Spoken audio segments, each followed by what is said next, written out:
Experiment episode number 15. Damn, where have I been? 15. We only got this show, one more show before the end of 2020. Wow. It's been a long year, but we're here.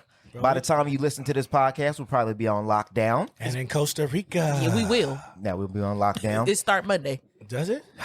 Damn. Yeah. How strict? 3-week lockdown. We back in the They're house. closing back basically everything back down. Look, he don't know because he ain't never stopped going outside. This nigga probably brought coronavirus to the table. Definitely not. Why you Anyway, stop it? Stop it. Stop it. so as you guys can hear, Photo B is back. Hey. What's up, everybody? I know you guys Look. missed me. No fever at all. Gotta hit him with the backhand. I forgot my temperature gun. I know someone's supposed to bring a temperature gun. I But forgot I'm good it. though. Don't worry about me. Got one. Hey, that's good form. There you go. Oh my 3. gosh. Bruh. All right, so you guys already know what it is. G_focus. I'm in the Focus, building. focus, We got focus. Steph.net that's in the building. What's good? Raggio in the building. Raggio. Photo B is back in the I'm building. back, baby, like y'all never left. I know y'all missed me. Hey, bro, I forgot what that nigga's face looked like. I saw him walking into the house today, and I was like, like, oh, who the shit. fuck is that? Hey, y'all remember when I wrote on Facebook when I ran downstairs naked with the gun? I almost shot you today. All right, man. So we're going to get into today's show. We got a very, as usual, jam-packed show for you guys. We want to shout out to everybody, man, everybody that's going through this pandemic. Obviously, there's a lot of mental health issues, people that are struggling, marriages are struggling, people are struggling financially. So we just want to just make sure that we give you guys, some entertainment during this troubling times. So immature, bro. So today we're going to talk about Mr. Barack Obama's comments about defunding the police. What I said was We're going to talk about Malik Beasley getting caught cheating. Stupid. We're going to black talk men don't cheat. Black men don't cheat. You better say it. We're going to get to that a little bit later. Hey, don't look at Steph. That's just y'all ignorant. We're going to talk about the true kitchen restaurant twerking incident. And we're also going to talk about being self-aware when it comes to dating. I'd be mad as hell get twerk win on my spaghetti. Got that twerk sweat. You fucked up. Booty but juice in my pasta. Before we get into our episode, we definitely want to thank all the people that are on Apple Podcasts, on Spotify, YouTube, all streaming platforms. Please, to better support us, make sure that you like, subscribe, and follow and share with your friends and family. We greatly appreciate it. Shout out to the Reverb Nation. Y'all that keep growing and y'all holding us down. We appreciate that. And shout out to the people on Instagram, on Facebook, otherwise, because they hold us down as well, too. We don't give them enough love. So we want to make sure that we give y'all some love, too. Appreciate y'all. Definitely appreciate y'all. So today we have no guests, so we're going to just go straight in to the topics. Let's go. I already know that this is going to bring some good conversation. So before we get into I'm built for this today. He said, we ready. you already I can already see you already bouncing. I've been on lately. When it comes to cheat, niggas got a lot to say. Oh boy. Let's go. Experience. All right, so before we get to the cheating, we are going to talk Is your about husband here?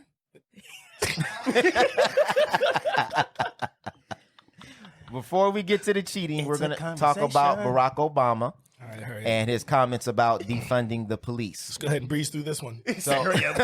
I'm so done. Cliff notes.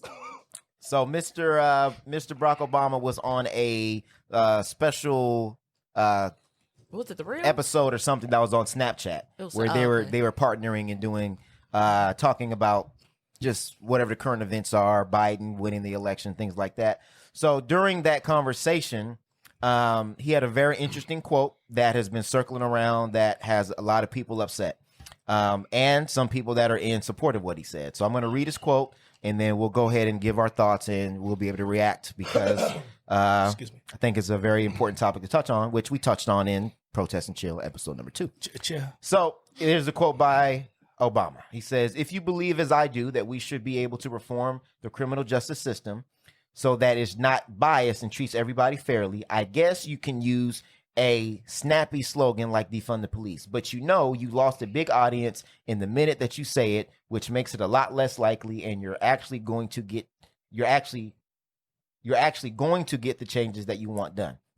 Then he followed up by saying, but if you instead say, let's reform the police department so that everybody gets treated fairly, it diverts young people from getting into crime. If there was a homeless guy, we can send mental health workers there instead of an armed unit that could end up resulting in tragedy. Suddenly, a whole bunch of folks who might not otherwise listen to you are listening to you. So basically, the gist of the conversation was he's saying that using the slogan defund the police will not get you the results that you want as far as getting the police let me start with defunded. this. And he basically was saying is that doing that will turn off a whole audience of people that then are not willing to listen to anything that you have to say. Does anyone at this table disagree with him? No. Well, let me ask this, because I think this became a touchy subject because it's Obama. So is Obama above criticism? Absolutely not. No. Okay, I just want to make sure on this that we're. But I criticize someone if their idea is inadequate and if they don't express the whole thought. I feel like he did both. I feel like the clip that was played, the defund the police, it's pretty self-explanatory. I mean, he's right. When you're yelling defund the police, it absolutely sets off alarms in certain people's heads, and then they're like, "Well, you don't care about the police, you don't care about their safety," but that's not what we're saying. So he explained it nicely instead of saying reform it and use the funds elsewhere to. I don't know why this is a conversation. I feel like I kind of feel both sides, because I feel the part of, if you reword it, people will understand, when we know there are people that are like dedicated to not they get it, they just don't care. So I feel like there's those people, but then there's also, we talked about it on, I forgot which episode, as far as like messaging, and Democrats don't have good messaging. They do not. Nobody understands what the fuck they trying to say, and that's a problem. Like you have to dumb it down a lot. In most things in life, right? If I'm trying to explain something to you for the first time, you have to think as a Democrat or as a politician that the masses do not understand political terminology. They think everything is common sense. You know, and so it's not. I couldn't just talk to you in engineering terms or music or in electricity, right? I would have to give you the definition of everything I'm saying and expect you to memorize it, or I would have to be articulate enough to convey it in a way that it's easily digestible, where my point gets across. So messaging is a huge. I mean, it's a problem. It is. We've seen, especially because, psychology pretty much says that, you can say many different things and certain people understand it, but you're still talking about the same exact thing. As long as you understand who your audience is and how to talk to them, that's how it makes sense. Defund the police. Yeah, people are going definitely. I've been noticing people are just like, especially people with relatives that are police officers and so on. Or and even so police forth. officers. Or people who just really feel like they really trust the police. Or people who just don't like black people. Or that too. I mean, people automatically was assuming it meant get rid of the police, and I'm like, that's not what it is. And people are like, I've explained it to people, and they still don't want to get it. Yeah, well, we know it's people like that. You know what I mean? But what he's talking about is on a larger scale. We're not talking about the group of people, we talking about getting a message that could go across to a whole nation of people, not just your college educated group. Well, that's what he said. Like, you got to think about everything, as we always say on the show. You got to think everything 360 degrees. You got to look at the full. You got to look at the full effect of what you're saying. You got to weigh out the pros and you got to weigh out the cons. And then he's absolutely right that you would gain assistance, and you would gain backing from people that otherwise would not, respect your thoughts or understanding what defunding the police means. Absolutely. Right? You gotta learn how to talk to people. And then when you say it like that, I hope that encourages people to go look at the pros and cons of defunding the police, right? Because the way Obama said it is, we could take money from there and we could do this, but at what cost to the police department? Right. So I feel like that's the deeper conversation. Are they going to still be able to have their ability to protect us? Are they going to be able to have the ability to keep as many people on the streets and employed? Are they going to be able to have as many, backup situations? You know what I'm saying? So on and so forth. So, I mean, I think that it's a good conversation for the basis of having this conversation about what it really is. But it's not one of those statements that's so off-putting that it should have put people in outrage. People just hate Obama. I feel it. Yeah. I think when I first heard it, I think because he has such a powerful voice, I think what he explained makes perfect sense. But I think at some point in time, defunding the police never meant abolishing it. And the people that are against it would have never, even if you would have said police reform, they still would have been like, why? Mhm. Why are you even Exactly. looking at trying to reform the police? Because at the end of the day, the system, they are a part of this systematic racism that we have in place right now. So even talking about police reforming, defunding, about anything with police, It's anti-police. would have gotten Yeah. that response. Yeah. So I understand what Obama's trying to say, but at the end of the day, if you really think that Republicans or people on the other side, alt-right, white supremacists, would have been okay with defunding or changing police budgets or any of that, it wouldn't have worked, because you need police because of the private prisons. You need people into prisons. And so in order for that to happen, you need over policing. So any cutting to that budget would have equated to that. And in his past, Obama was against defunding the police. So a lot of times I think people look at it because they think that he's kind of acting covert sometimes, where something like in one breath he'll say, oh, who was it? Trayvon Martin could have been my son. But then, so you say that you're against defunding the police, or that you're against, like, you're kind of on two sides of it. And in the 8 years that he was president, I think only 2 people were convicted. 2 police officers were charged.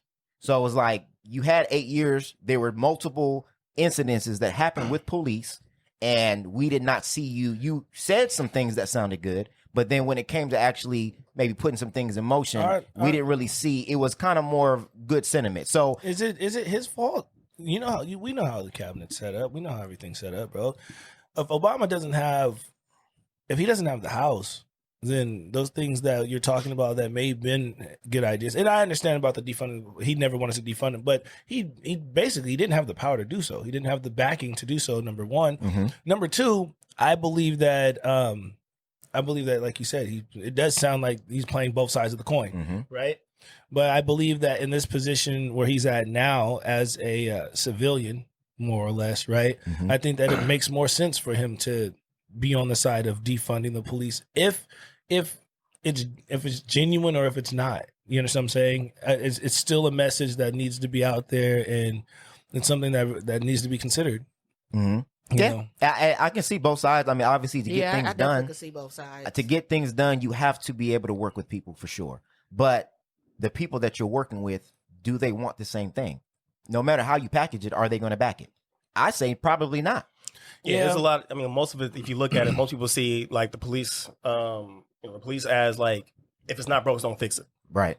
So, But it is broken. right. But a lot of people don't see that. To us. They don't To see us. it. To Right, us, it's yeah, broken. to us as But they us, don't. we see it. You know what I'm saying? There are other people who like they're doing exactly what they were there Supposed to for. do. Right. And they are, technically. And as a conservative, the messaging is they're coming after this. They're coming after your money. They're coming after your taxes. They're coming after your property. They're Your coming freedom. after this. So to keep themselves safe and to think, because their messaging is we're savages, we want this, we want this, we want to take all their stuff. So the only people that can protect them, or that is between high class and people that want to take what they got, is the police.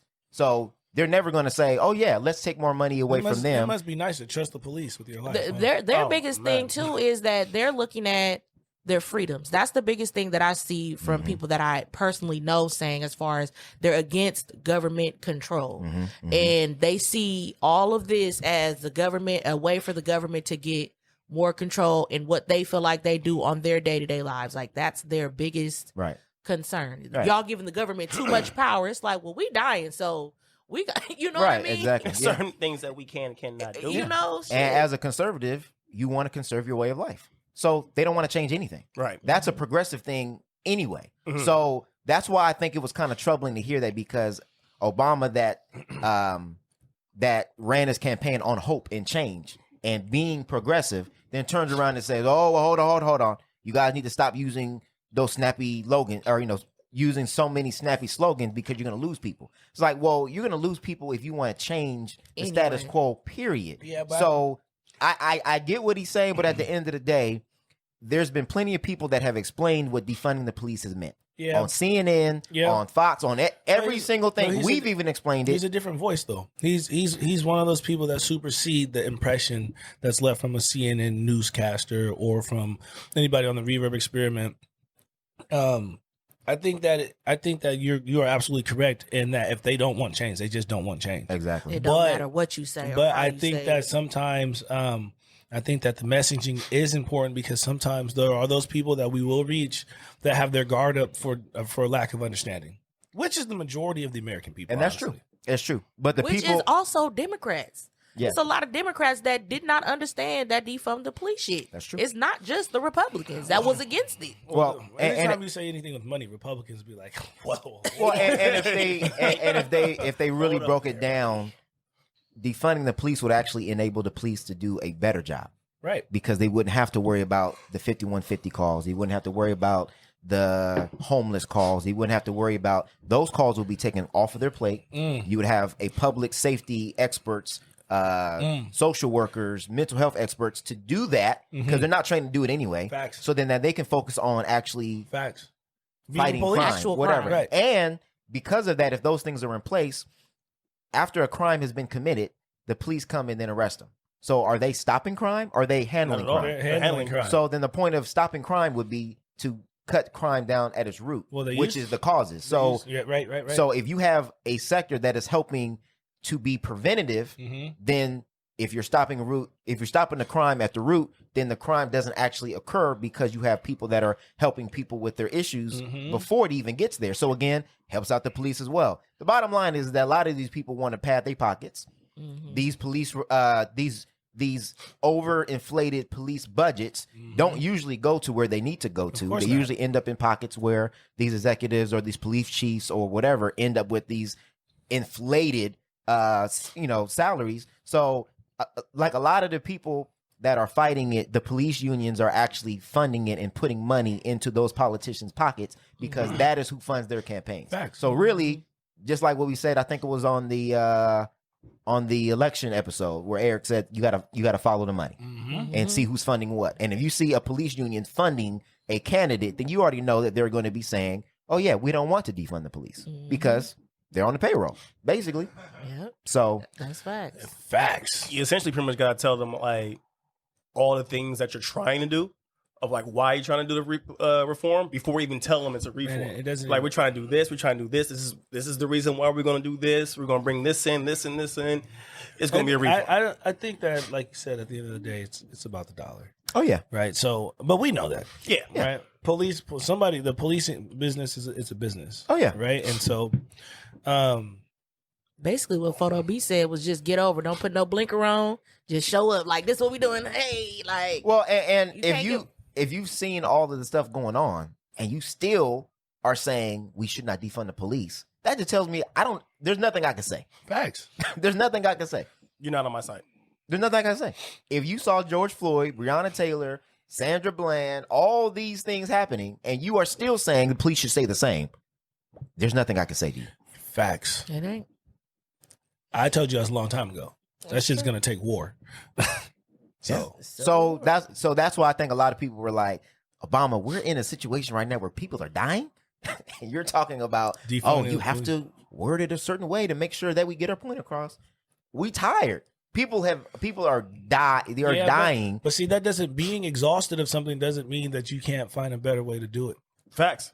Because I mean, like, what they say, the definition of insanity is keeping doing the same thing over and over again. But I think that's what he was saying. Martin Luther King Jr., that was respectability politics. We've been marching, protesting, talking, pleading since then. I already told you what to do. But I thought he was talking more so on a political level as far as politicians. What we talking about is on a you know what I'm saying? But as far as like the Democrats as a whole, their messaging needs to be better. Right. But if we're talking so if I have to explain to a politician what defunding the police means, that's kind of crazy. No, I'm talking about as we're far talking about as the civilians. So talking about as a politician explaining it to their messaging to the masses, to get the support because and the votes and shit like that. That's what I mean. They need the support, right? So that's why exactly. So you're saying exactly what I was saying. I know that the shit is exhausting, but you don't get exhausted enough to not raise your kid.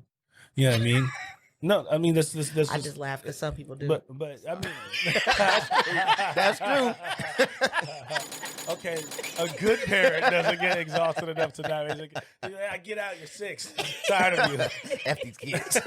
Grandma be tired. She the one tired. Grandma tired because she raised kids that ain't shit and had some ain't shit kids. Nah, grandma tired because you keep dropping them kids off and going to the club.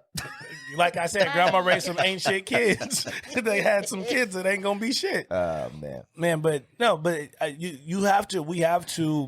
we have to work on our messaging. We have to work because even though we are the victims, right? We still have to. It's fucked up. But even though we're the victims, we're always defending us. We're the victims, and we have to be defensive, and we still have to be polite, and we still have to try to find ways to articulate ourselves to other people, right? It's hella fucked up, but it is what it is. Well, I'm going to tell you why Democrats why their messaging is all over the place, because they're all over the place. Yeah. You have some that are way far left, then you have some that are basically a Republican disguised as a Democrat. You like got the moderates, yeah. like on the fence, you know. Well, no, it's like Joe Biden. Like everybody wants to paint him as he's extremely progressive, but every time you hear him talk about police, it's law and order, law and order, law and order. It's like, but then you're not progressive then, because you keep on wanting the law and order, law and order. If Obama tells Biden to defund the police, he's going to do it. Think so? Yeah, I hope so. Yeah, I hope so. Yeah. Well, but again, some kind of reforms. well, but even he'll be out of here. but even as a president, that's something you can suggest. Yeah. But that's on a local and state level. Come on. And that's what I was just saying on Facebook. Like, everybody be at Obama's neck about what he's saying and what he's doing and what he's done for black people. But why y'all not getting on these black politicians locally? What about them 3 black city council members? What are they doing? What are they saying? Nobody knows what they saying. What are their thoughts on police reform? Or your mayor, because he's the one that hires the police chief, right? Right there on city council. Come on now. Yeah, exactly. So, and nobody asked those questions. They only worried about Obama didn't do nothing for black people. That's it. Well, because Obama couldn't do anything. Well, no, Obama did a lot. But I'm saying, I'm talking about, but your local yeah. If you feel like your city is hurting, Talk to your city. Come Council, on now. yeah. Do like What Dave they doing with the Chappelle and money go here? to the city. Exactly. Go Yeah, to the it's facts. city meeting and cuss everybody out like Dave Chappelle does. Yeah. Well, and I think because people have a misconception that the president can do whatever I'm he tired wants. of being, absolutely not. Dave Chappelle's like, I'm tired of Absolutely being not. black with all these white people. Or that not even if he listening to you. passes something on a federal level, what they gonna do with it locally? Facts. Even if he did, Facts. it's So- still up to your local. What we need is a dictatorship. No. That's what people asking No. for. That's what we ask. That's what Trump was trying to do. and we got him out of here. And speaking of which, if y'all listening, please, if you're listening in Georgia, you guys have a very important 2 seats for the Senate runoff that's coming up. For you other guys that are listening that are not, Georgia. please, you need to pay attention and support as much as possible, because the Senate obviously plays a major part in what goes on a national level And what gets passed. Let's not get Obama so twice. You can't say that you showed up for Biden and said, or that you want him to be president because you want him to pass all these things, but then you forget that you need the Senate to also pass these things as well. So just want to put that out there, because here we try to keep everybody informed, and we're not the politic podcast, but we want to, we are about the culture, and that does affect culture. Period. We might be a little bit of It's a politic important. podcast. I think we've been more as of lately because of what's been going on. It's election year, so Yeah, exactly. Boy, I didn't learn a lot about politics this year, for sure. We all did. My God, I think we learned the hard way. facts. In 2016, we learned the hard way. We got Man. forced. Yeah. But it's good, though. It's good. You learn it or you do it again. And we're like, we'll get him out of here. Facts. All right. So we're going to switch over to very Come topic on, that man. Raja wants to talk about. It's time. So Malik Beasley, Okay. NBA player that plays for the Minnesota Timberwolves, Okay. he got caught cheating, man. He got caught cheating. Now, was he in the act? allegedly. Was he? Allegedly. So look.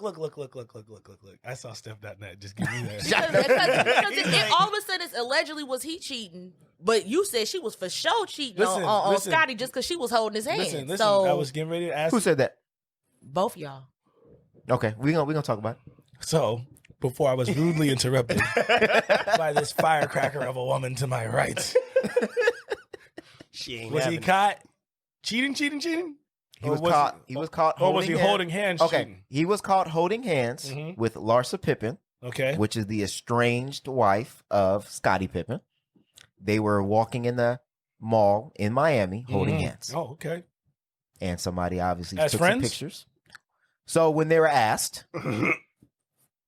Malik said that he has been working and is separating from his wife. Oh God, that's everybody's answer when and they get caught Larsa- cheating. Larsa also said the same thing, that she was under the impression that he was already in the process of separating and leaving his wife. So she thought there was nothing wrong.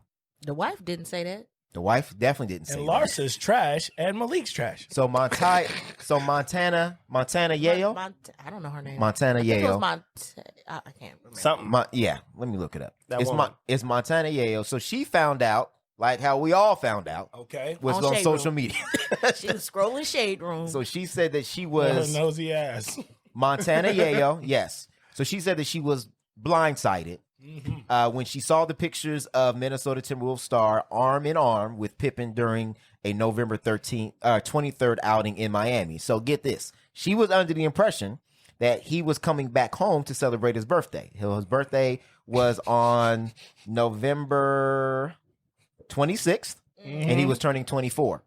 So our sources tell us that Yayo, who was a child, who has a child with Beasley, 18-month child, had expected Malik to be home in Minnesota for his 24th birthday on November 26th, and she was disappointed when he did not make it back. Well, we all know why he didn't make it back. Because He was celebrating a different way. he didn't want that yayo. He wanted that Pippen. He was with his other wife. Pipe Hey, I'm Pippen. gonna tell you what. He's gonna pipe. First Pippen. off, black men don't cheat. This is a classic case of black boys. This is a classic Steph case. gave you the biggest eye roll. This is the classic case of black boys. Black boys. Because black men don't cheat. Black men don't cheat. He needs his ass whooped. He's got to go through the ass whooping stage. He fucked up. He fucked up. He Tristan Thompson. He Jr. definitely wanted to get caught. Yeah, he wanted Oh, to get absolutely. Look at the pictures. Like Oh. you at the mall, Nigga, bro. you're Like, 6'8", bruh, bro. And you're wearing the most flamboyant outfit. Bro, you're not even wearing your mask all the way, bro. And it's And his right. mask is down. And it's Mask ugly. down. And it's ugly. And you're with Scottie Pippen's wife. He's Oh, lucky he's my not God. dead. Because Scottie crazy. Well, I don't think Scotty's tripping off her no more. Scotty's like, I got all these championship rings. I think after I the was like, Future incident, I think he was done. Terrible. I thought they was already divorced. Yo, why So- these- so he why these- filed- he why filed- these- why do these niggas take chicks that clearly cheat and then they want to try to hold them down? And why do women take niggas who do that and then try to hold? I don't understand. I don't know. Because they think they can change. So Scotty filed for divorce in 2016, Okay. and she refiled in 2018. But as of right now, there's been no update. We don't know what's going on. That's why they're estranged. Scotty and So Michael they're Jordan. still technically married. Y'all seen that meme with Yeah, but Scotty, they Scotty obviously Pippen not and Michael together. Jordan But they're sitting not next together. to each other laughing? Yeah, they are. That's what they together. doing to Malik right now. I wouldn't consider You gonna her learn. cheating because I mean her and Scotty is clearly but at least filing. the nigga So but legally? the nigga's still married. they are. Yeah, She's still wrong. What? She's Yeah. still wrong. Yeah. Whether you're married or not, if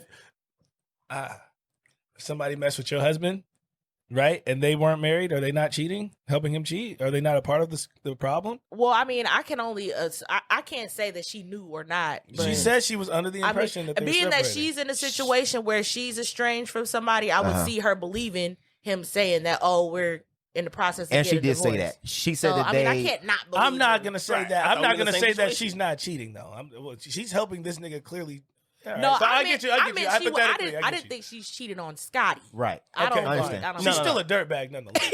Okay, I don't care how much you try to Well, clean some this people up. believe, if you marry, but I mean, if they've been trying to get divorced since 2016, It don't take 4 years to get a divorce. In fact, it don't take 4 years. But they 'cause both filed, though. I've They done both it. tired of it. I've done it, right? And like I said, Malik just got married. Well, yeah, He ain't just got no he just Well, got married in Nah, March. that Well, been fresh with it. Yeah. So And allegedly, he got an 18-month-old baby at home. He ain't got the tan what line is with you a ring doing? yet. Look, black boy. What is you doing? What is going on, bro? Boy, why are you walking in the mall? Why are you with orange and yellow? And you were supposed to. Bright as hell, but it look like a safety cone. Nigga, you're 6'8". We see you, bro. This nigga's like a construction worker out there in the mall. You are out of place, sir. Yeah, bro. And it's not cool. Like if you're done in your marriage, that should have been a conversation. Facts. Now, bro. I'm not saying that it didn't happen, but from what she said, It didn't happen. It That's what she sounded said. like that she was blindsided by it, Bro. which that's what she said. That's not cool. Like, if you don't want to be married no more, then it needs to be a conversation. Bro, this nigga he forewent his birthday with his wife. You understand what I'm saying? and child. And his child. Yeah. And his Trash. child. For a Yeah. chick that's already cheated on a nigga before. Yeah. Nigga, Malik, bro. You're about to get cheated on. Nigga. Well, and so he was in her comments. Right. So 3 weeks prior to that, he posted saying, "I want to take you out and treat you like the queen, like you are." Yeah, Like so that. nigga- comments? in the comments. So What he is- was wilding. I'm gonna so tell you. he- I'm gonna he's tell you Super Bowl. again. He was No, wild. no. See, Alright, this is bet, how bet, you know bet. that's not a black man. Nah. Okay, that is Young, childish. dumb nigga. Childish. Right. You know what I'm saying? Like He didn't even get in the DMs. He was Bro, like, I'm right, just you going in to the old comments. pictures. You On an bold. old picture. nigga, you don't have that much pristine in the league to do shit like that, bro. I'm Chill shocked. out. You thought your comments gonna just blend in there next to a blue mark, a blue check mark? Come on, my guy. He was like, "There's 2 blue check marks. It's my chance now." And then wait, the way that social media is set up, the blue check marks, your comments automatically To the go Going to the top. top. Yeah, he Like, Nigga, we he see wanted you. he wanted to get caught. Bro, all he had to do was say, "I don't want to be with you no more." He wanted to. Get Hey, you caught. know that meme with Shaq behind the tree? That's him in the comments. I'm weak. Like they ain't gonna see So me. dudes really do that? What? Do what? Do what? Like, I'm going to just get caught cheating instead of just leaving my man or saying, breaking up with the No, person. Not smart men. No. Not smart man. No. No. Nah. Usually it's just that you try to do things to get her to break up with you. And so if you can't break up with her, But why wouldn't you be able to break up with her? Well, see, and we don't know if they're actually married or not. Allegedly, they got married in March, but it's not I'm been just saying confirmed. in general, dude, because you said Well, I'm he just- wanted to get caught. So do dudes do that? Like, I'm going to just get caught? Or In his situation, no.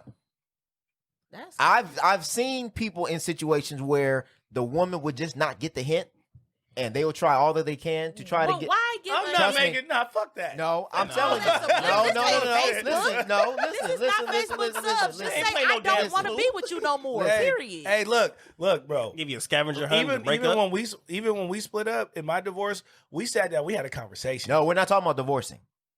We're not talking about divorcing. She said, "Do I'm men just do saying that? in general, So Do they can men get a want to breakup. get caught to Divor- break up?" I'm I- saying- I'm saying divorce or a breakup, whatever. No, it's all just- the same. no, it's not. Yeah, it is because he did it while he was married. Divorcing and do breaking men up are do not the that? same. Completely different. Do men It's try not- to it's a get a little woman process. to break up with them What instead of difference breaking does up? it make? Some men are trash. have done that.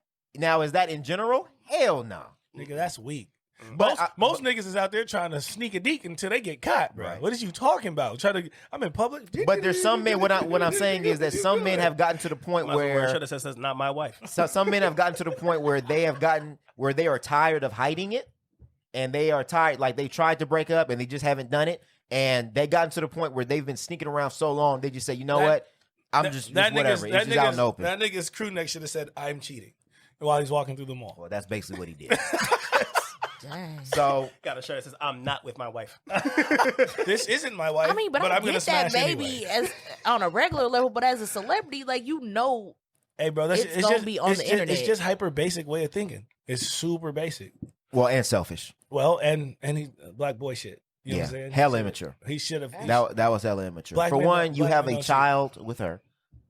Allegedly, you are married, and not even that, you are an NBA player that makes millions upon millions of dollars. So you obviously didn't care about that either, because now it's either going to be spousal support if you're married, child support because she feels slighted because she found out with everybody else.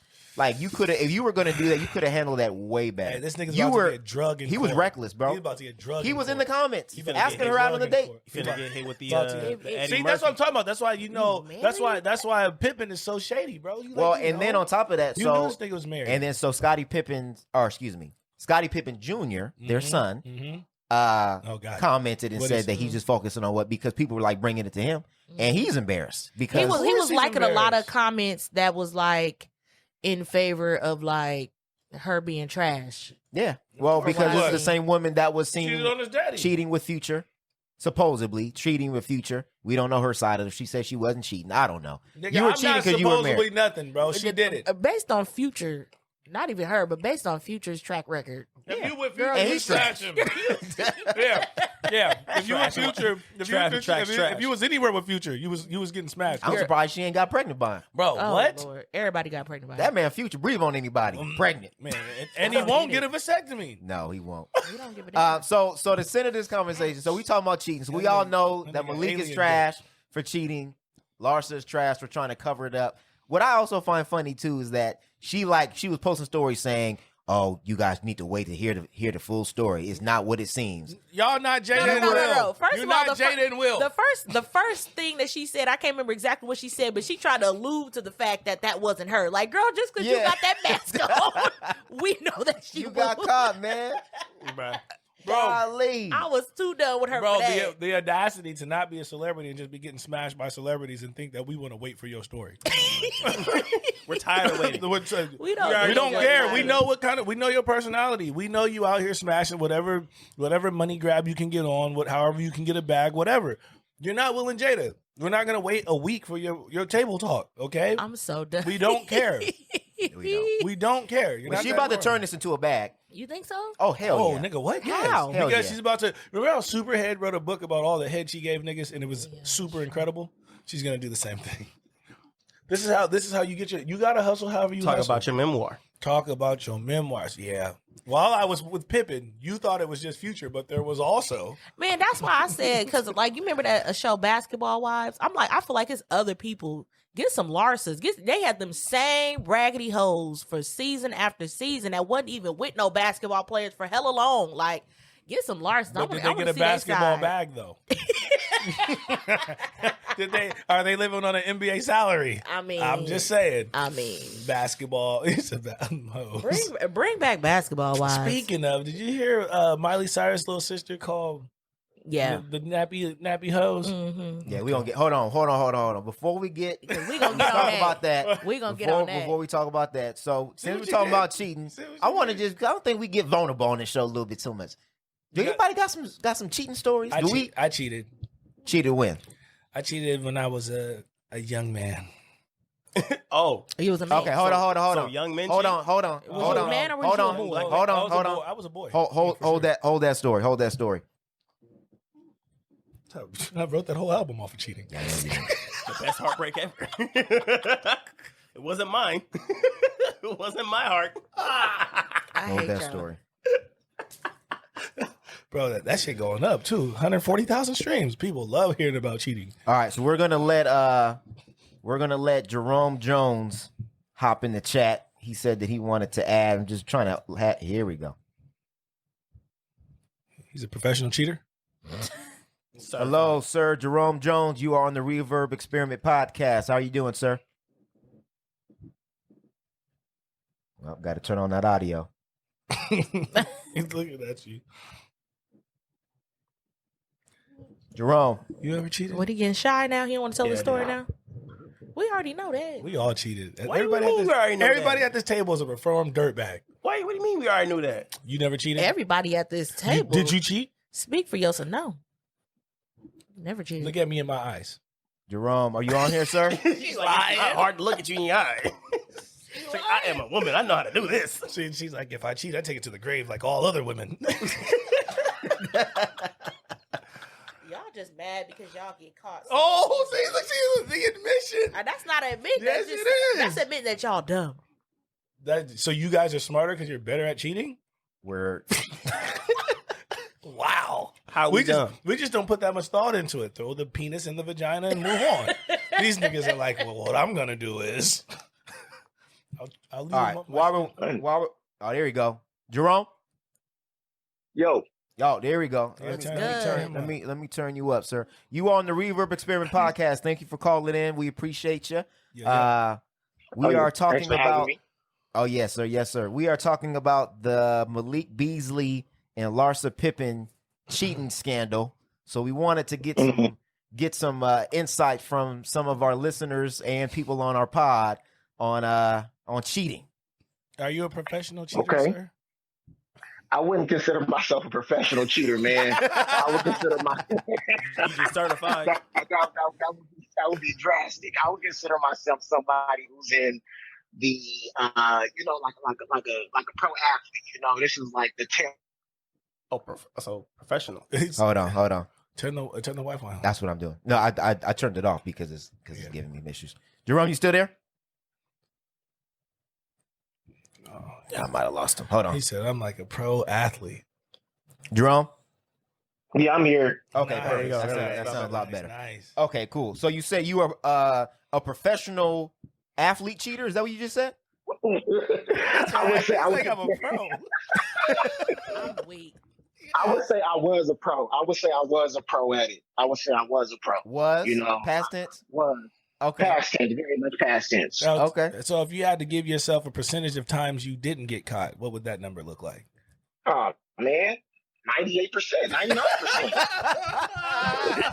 That is a professional. Professional. Yes, sir. That boy is Okay. certified. I just wanted to make sure we were talking to a real one. 99%. the pride in those numbers. Right. That leads me to believe you ain't done. I can keep up this track record. All All right. So Steph was asking us, because obviously Mr. Beasley was just out there in the open, commenting, asking to take her out on a date. So she was asking, do men want to get caught purposely? Like, do men get caught purposely in certain situations? So I want to ask you to kind of piggyback off of that conversation. What led you to cheating? Why was cheating? Why? Yeah. I would say, it's and especially in my 20s, man, it was just because it was the access to it. It wasn't about like, hey, she's throwing it, she looked good, what's up? Are we vibing? Okay, I want that, and that was just really what it was. It wasn't about, I want to be with this girl, I think this girl is finer than my girl, or whatever the case may be. It's like, no, I just you there, right? You there? What's up? You looking?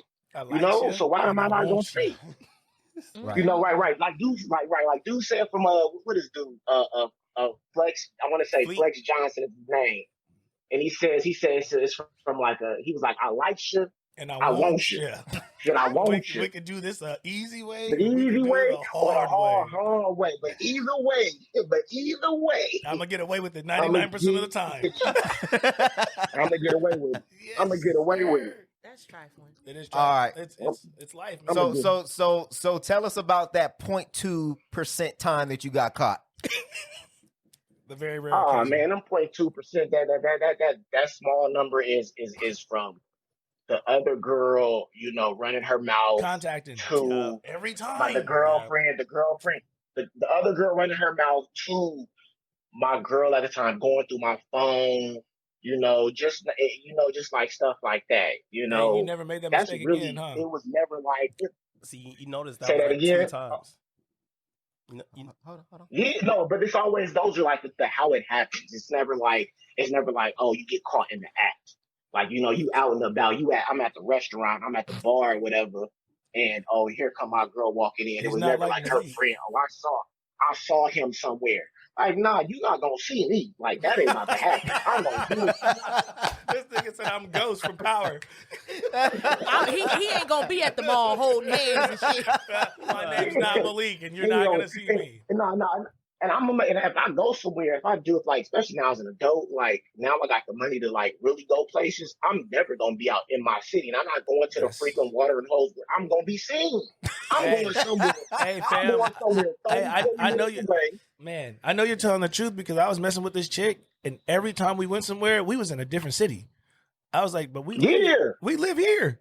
And she had me in all different, bro, I saw stuff I had never seen before. Mhm. All like 10, 15 miles right outside the city, bro. So the game is cool, bro. That's expertise. Yeah, bro, pay attention. I'm Right, sure and you it's funny. And it's funny. You learn the game from a chick. You I not learning did. it That's from, how like, I your learned partner. again. You learning it from a girl. You learning another girl put me on game. Oh, we going over here. We running over here. Facts. And I was like, oh, this is where you like to go. And she was like, yeah, I like to go over here. So I started peeping game like, oh, I know what I can do with this. But that's also from my dad teaching me That's also for my dad to pay attention where these girls be taking you to. Because you might not mess with her. You could take the next one there. You know, or go over here. Oh, whoop, that's how you not get caught in public. You do the same thing when you mess with a little booger wolf. We don't. First off, sir, we don't mess with booger wolves. Big facts. Hey, sometimes Big we don't facts. lie. No, sir. Niggas always want to lie Sometimes in you their got booger wolf to. game. Sometimes you got to. I'm not about to lie because I remember when Tinder first got popping and Tinder first got popping. See, I live in Oakland, man, and I was like, oh, I don't want to be seen in public with this girl. So I drove like 40 minutes away to the other bowling alley. I knew nobody. His nigga had to go to. He had to go to Palo Alto, nigga, to go bowling. Nigga went to Pittsburgh. Man, you can't go to Pittsburgh. If you're in Oakland, you can't go to Pittsburgh, bro. You gotta go to Fairfield. You gotta go to Vacaville. Or you gotta go. Yep. You gotta go. I was in Concord. No, I was in Concord. There you go. When it comes to cheating, though, I feel like social media has really fucked the game up for cheaters because it's just too easy to access information.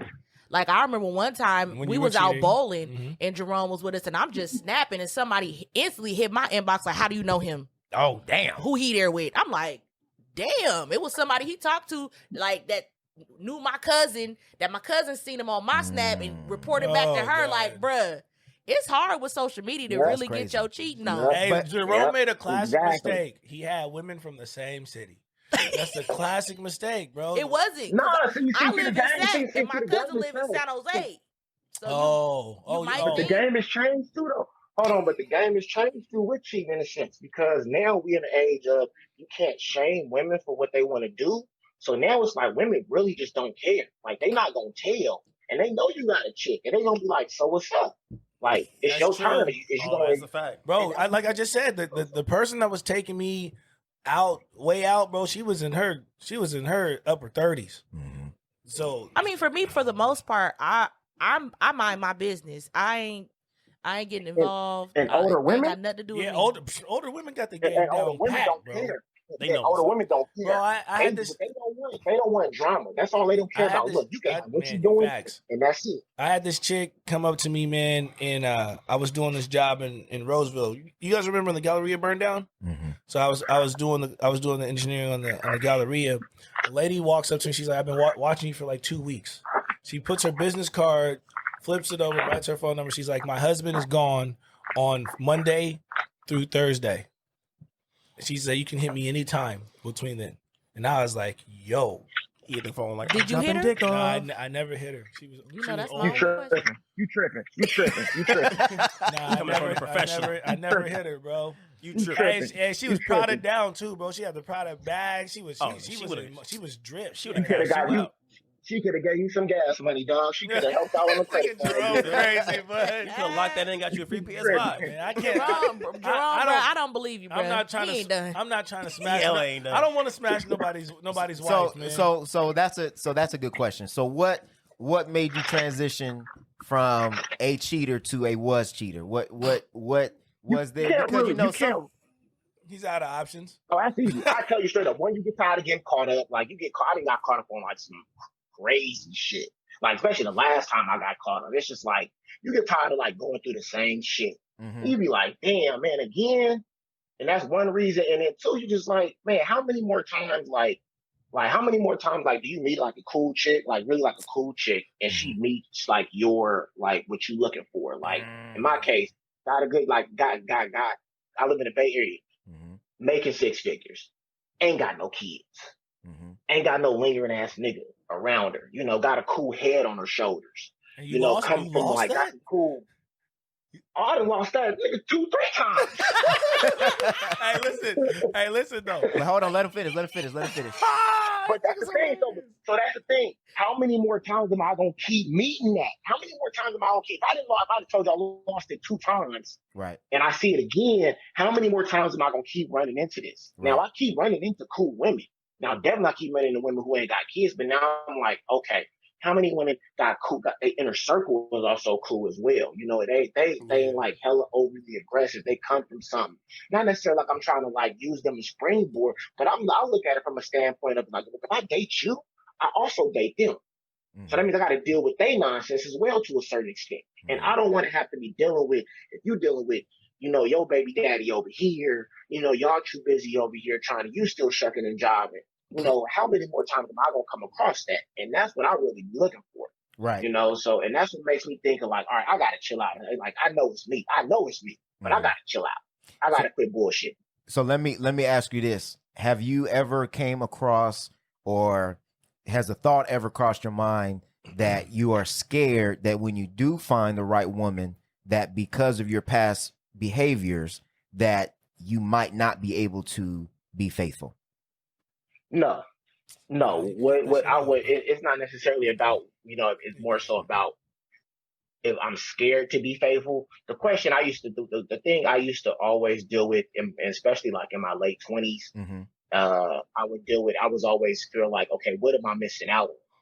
Like, I know it's more hoes out there. Like, where they at? Like, that's what I was like, where they at? I want them. Like, where they at? But that's facts. Where they at? That's facts. That's what I was always fearing missing out. Like, I know it's more girls out there. Like, Right. I still ain't, in my young, like, I ain't smashing enough chicks. Like, straight up, I ain't smashing up. I need to go smash more chicks. That's what I was on in my later 20s. Right. So So it's like, damn, like, that's my question, is that if you do find one woman that you think is cool, that has a lot of the qualities that you're looking for, because you've had to have multiple women fulfill your needs, do you think that you'll be able to then at some point say, I don't need the hoes and I'm cool with just one? What about you, folks? Yeah, COVID has really opened. Hey, listen. My nigga needed a world pandemic to be like, he was like, look, bro, I gotta think about life. There might be another pandemic, and I'm out here by myself with all this game, and these hoes can't come through because I don't want to get sick. I feel COVID, man. COVID is like opened my eyes to the point where it's just like, damn, you know what? I really don't need to be outside like that as much. I really don't need to go chasing, the women. The women always gonna be there. They always gonna look good. They always, and how I dress and how I step out, they gonna be choosing. I already know what comes. Right. But the fact is, you said you didn't deny it. You know what I mean? The nigga got the game. He got the swag. Yeah.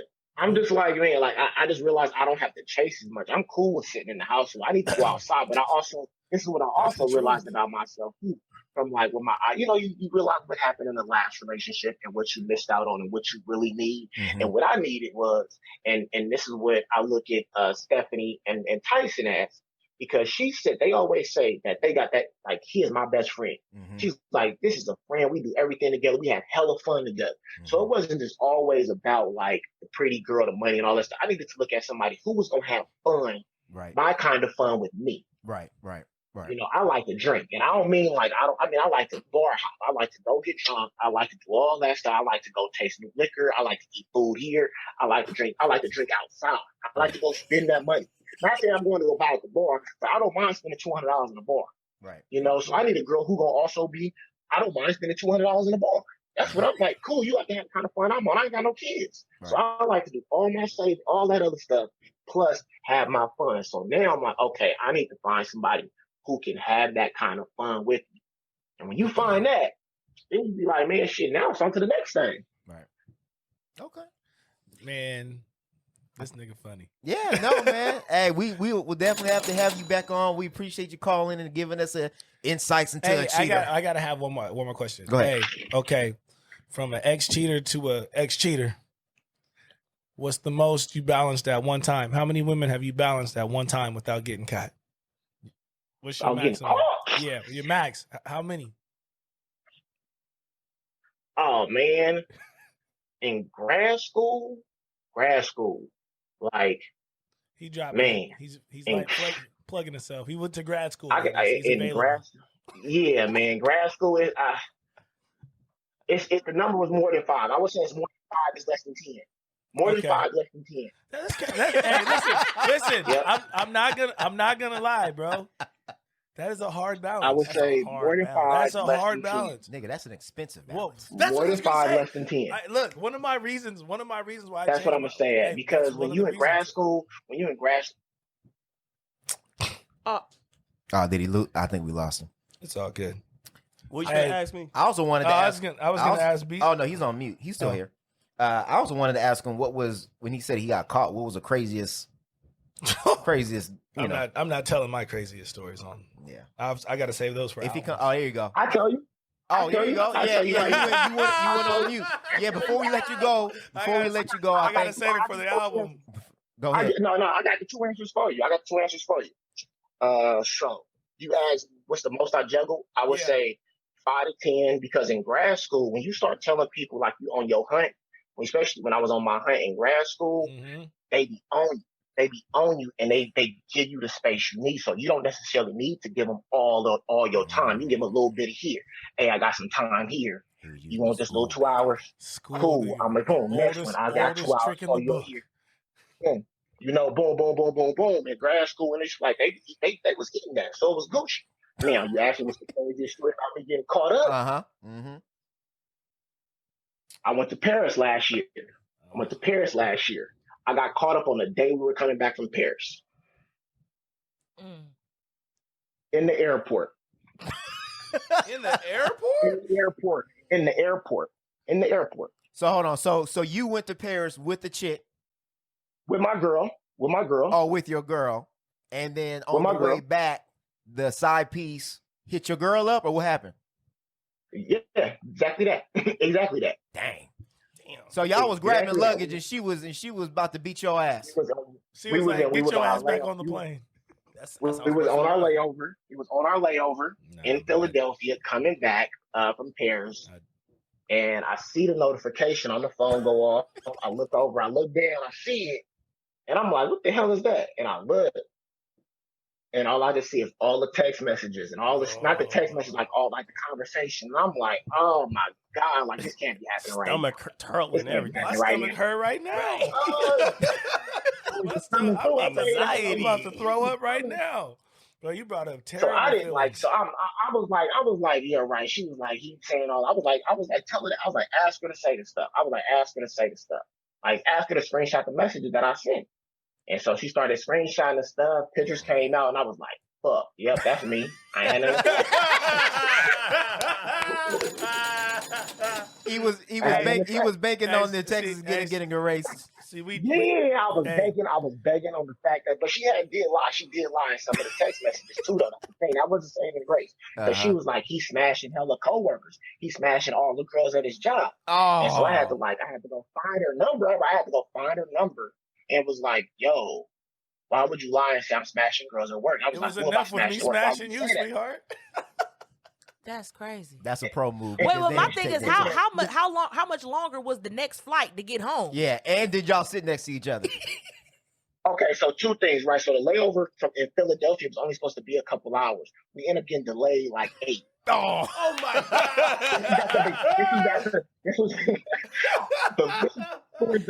towards the end. This was towards the beginning of the layover. Oh, so I was there 8 hours essentially. So so how long was that flight back? And then no, we did not sit. She moved her seat. She moved her seat. Did y'all take separate cars home? No, we still rode in the same Uber back to the crib. I had to get her in the house, and then I had to get my stuff. I didn't end up going to bed that night till like 4 a.m.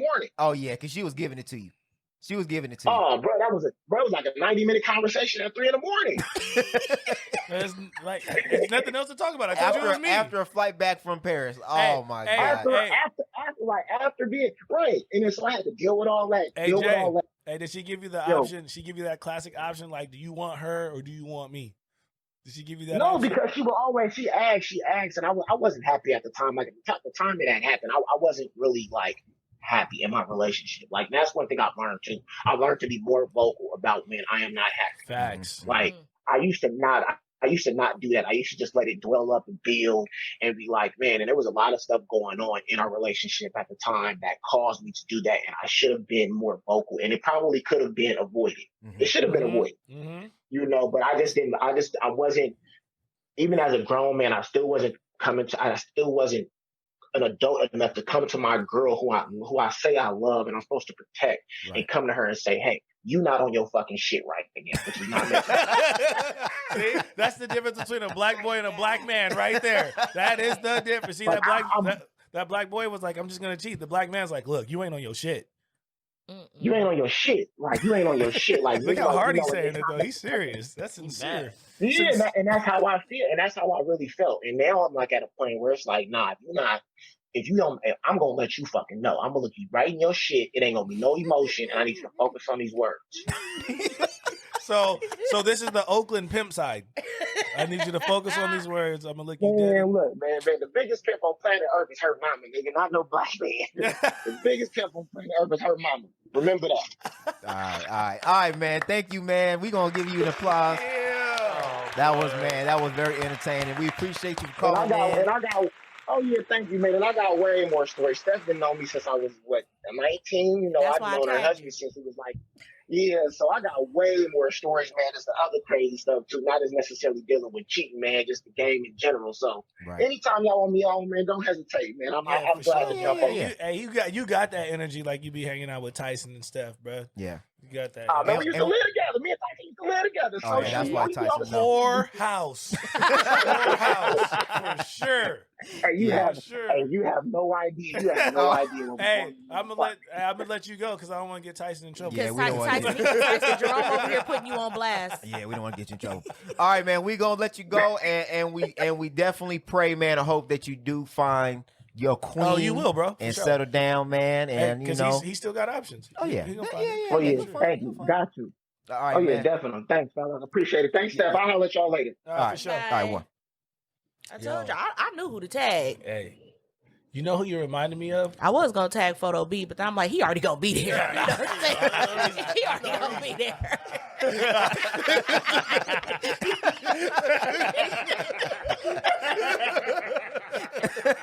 This nigga woke up. Tell the camera crew to adjust our camera. All right, I don't want to cut you off. So you had a cheating story. Yeah, bro. And then so I'm just gonna tell you I wrote Emotional Suicide on the album about my cheating situation, where I had that's why I asked him how many girls at a time did he juggle. Yeah, did he juggle? I wasn't originally like a nigga who was like a cheater, but I'd been cheated on so many times. Why did Photo B just leave? Because he knows it's coming to him. Yeah, I'm about to say because he know that we was going. Next. Yeah. But so I grew up with like my mom and dad, my aunts and uncles, all them still married. So I was never really like a cheating ass nigga. But I was going through like a series of relationships where I was being cheated on. And so in my mind, I was like, that's the game. Right. You know what I mean? So that Emotional Suicide record was about a time where I had I was talking to two chicks and they both knew that each other existed, which was why you shaking your head? Cause I can't do that. so I was trying to cut one off, right? But like he said, I didn't really have that whole I don't want to talk to you ever again conversation. I was just like, yo, I'm just cold turkey it, right? So I can work on this. So I'm at the house with the other chick, and the other chick pops up, banging on my door at 3 a.m., 3 o'clock in the morning, you know what I'm saying? And I open the door, man, she starts stealing on me. She's like punching me in the face and like fighting on me and stuff. And I feel like you told me about this. I did, because it's a real story. That's why. That's why. So I mean, long story short, they ended up having dialogue, right? But this is what made me feel like even though it was a bad situation, I felt like I was open with a lot of stuff. So when they were talking, she's like, well, they were talking to each other about each other. You know what I'm saying? And the one was just like, I already know. This nigga's messing with both of us. I already know. It's like, but you know too. You know what I'm saying? So that's that. So the Emotional Suicide story was just like, I just remember like her pulling through receipts and walking in the house. She was in the house and she had all my personal files of my birth certificates, my social security, like just going through my stuff, just looking for hell evidence. You know what I mean? Even, you know, so you're not doing that? No. Why not? It ain't that deep. Because I feel like if you think a nigga cheating, you might as well already go. Well, that's how I always feel like. Well, how I feel about it is this: the harder part is like if somebody cheats, like trying to put that thing back together is way harder than like going through the initial, you know, the initial cheating phase. But man, I think that instance was the instance that made me not want to cheat anymore. Because even though she stayed, you know what I mean, the girl I was talking to, because she had enough, she knew, she already knew, right? But like the damage I watched her, like the way that like she cried and cried and cried, that shit like broke my heart. So that was the moment. Those were the moments. Like, so he said he didn't want to miss out on a good chick. I just didn't want to hurt nobody no more. That was the reason. You know what I'm saying? So it's not so much about, because I'm a good guy, right? So it's not hard for me to go talk to a chick or bag somebody. I'm fairly decent looking. You know what I'm saying? So you know. We're in this nice establishment of wealth and, you know, prosperity. The Lord is blessed. You know what I mean? So it's not hard. But average at best. But average at best.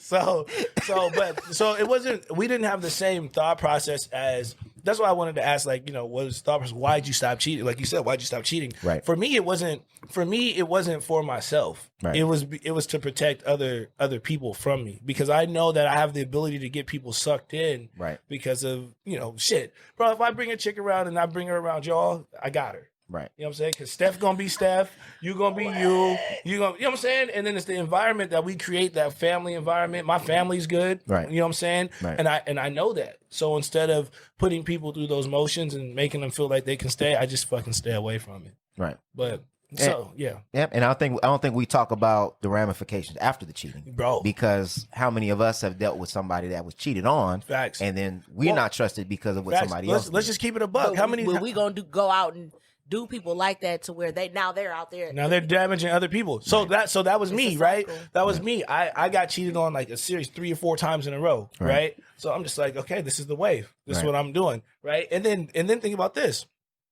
The last situation I had, when how difficult was it for you and I to articulate to her that I never cheated, right? And you know what I'm saying? So she's like, you don't want to be with me because there's another girl. No, there's not. We're just not working out. But so where's the other girl? Because she's so used to being cheated on and so used to being damaged that there had to. So so me, him, and his wife are like working on like trying to, this is just really, and that's how I knew when I was getting into my man life. You know what I'm saying? When I was able to have these conversations before I was Malik out there in the mall with somewhere holding hands. Nigga, I would never. Public. I would never. And I know Steph said that social media makes it easier for people to get caught, but I think social media makes it easier for you to cheat. Oh yeah, that's it's both. It's a double-edged sword. Because look at this. So he just went in her comments and ended up hanging out with her. And that would have never happened. She said, "Oh, he got money," and then that was it. I feel like people need to use social media better when dating, because I feel like it's a lot that you can learn about a person. I'd be like, add somebody on Facebook for you go anywhere with them. Because you go post facts. The shit and they go be to the saying. Instagram. Listen. All the shit is right there. All you looking at is they look good. Facts. But look at the shit they saying. Bro, facts. Yes. If every one of your posts is about how good you suck dick, I'm not interested. I'm just not, straight up, because that's the value. That's your value. That's what you put on Front Street to tell me that, this is what I can offer you. That's cool. And people always want to say like, oh, social media, this is just a glimpse. I only put out, but it's like, to me, that's your real you. But my thing is that it still says something to that me. You even think that it's okay to post this content on your page. I think some of the real stuff slips through sometimes, because you might try to be cute and put what you want to. But there's times where I'm still seeing how you think. I'm still seeing, you know what I mean? And the memes that you share. Like when I first started dating, I didn't get that. Like when Instagram first hit, probably like maybe like 6 months, like, when you add people, you talk, whatever. I didn't get that until I saw people liking pictures from like 7 months ago. Oh, and I'm like, oh, she's going through everything. Yeah. I said, let me go back and clean some stuff up. Because I'm looking. I'm going on everybody's page. I'm seeing what you tagged in. Yeah. Everything. I'm going on people who tagged you page. I'm going on everything. You have to. You have to. Investigating. As you should. And I got friends that's professionals. Well, and don't let me have no mutual friends. I for sure will hit them up. Surely asking. I need a background check. Hey. I said, what you know? On everything. Yeah, you have to. I'm on your mama page. I'm on your daddy page, your grandma page. You're supposed to be though. Everybody- You're supposed to be, because if I'm gonna take you seriously, all that bullshit or all the healthy shit that you got, I gotta inherit that, and I gotta forecast that to my kids. And all the bullshit that I got and all the healthy shit that I got, you gotta weigh out the options of what you want to deal with, right? And then so for the most part, if people are talking to me, they're looking at like success and they're looking at and then they start to get to know me, and then they're like, all you do is work. I don't know how you even got friends on Facebook. Man, because I'm look,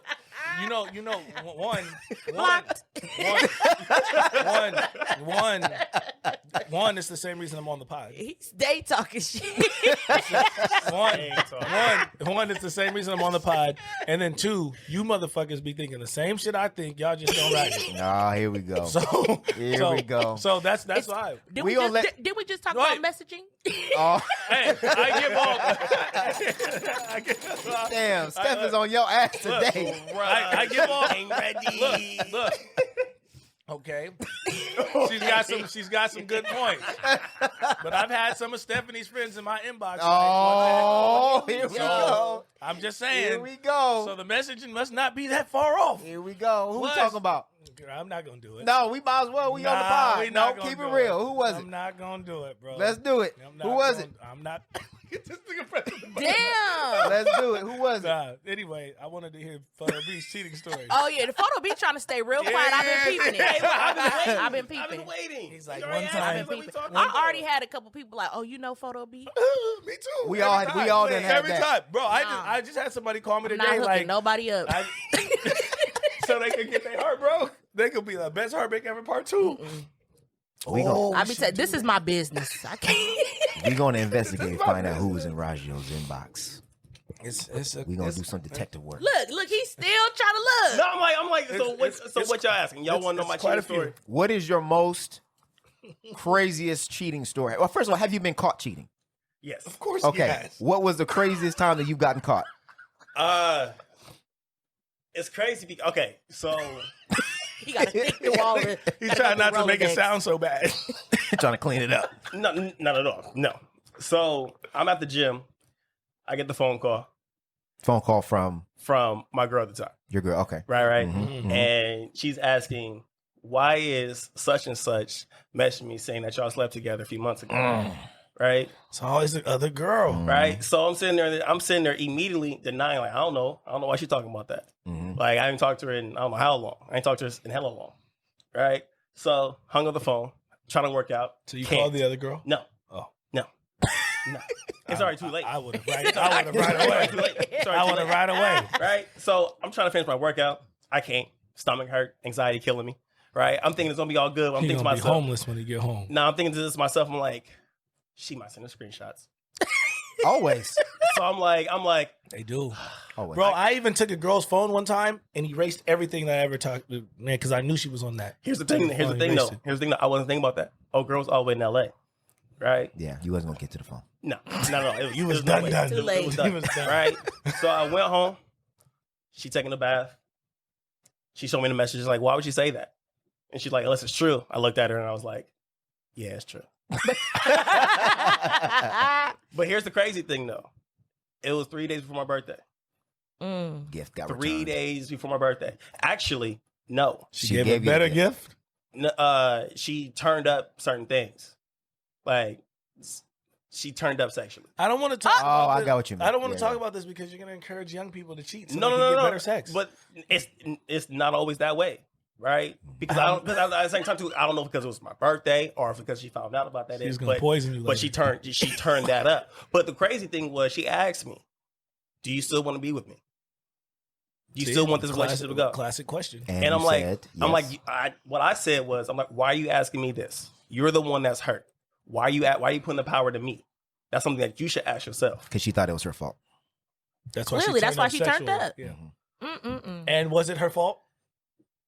No, Nah, let the man answer. Look, Rob trying to help him. I'm trying to. Yeah. Let him Yes. say what he want to say. Yes and no. Yes or no? Yes okay, and he no. being okay. Yes and no. Reason being is Damn it. because We had a soundbite coming. This man just talked. All right, good. Go ahead. He We're gonna was let you finish. We're gonna let you finish. Yes and no, because I say yes because I'm used to a certain thing, and Oh, you weren't getting it? not necessarily. Not I you know when it gets to the point to where it's like I feel like I'm not I'm trying and You're not trying? and I'm not getting what I'm trying for, and it's like No, why is does it seem like this sexually? Yes. Or? Okay. yes. Bedroom. All right. Yeah, So the bedroom. like when you don't That's feel a factor. right, when you don't feel a certain way, when you don't feel desired by the person that you laid up with, it's kind of hard. And then you have somebody who who beforehand used to really turn up for you and shit, and it's like, hey, I missed the old thing. Let me try that again, right?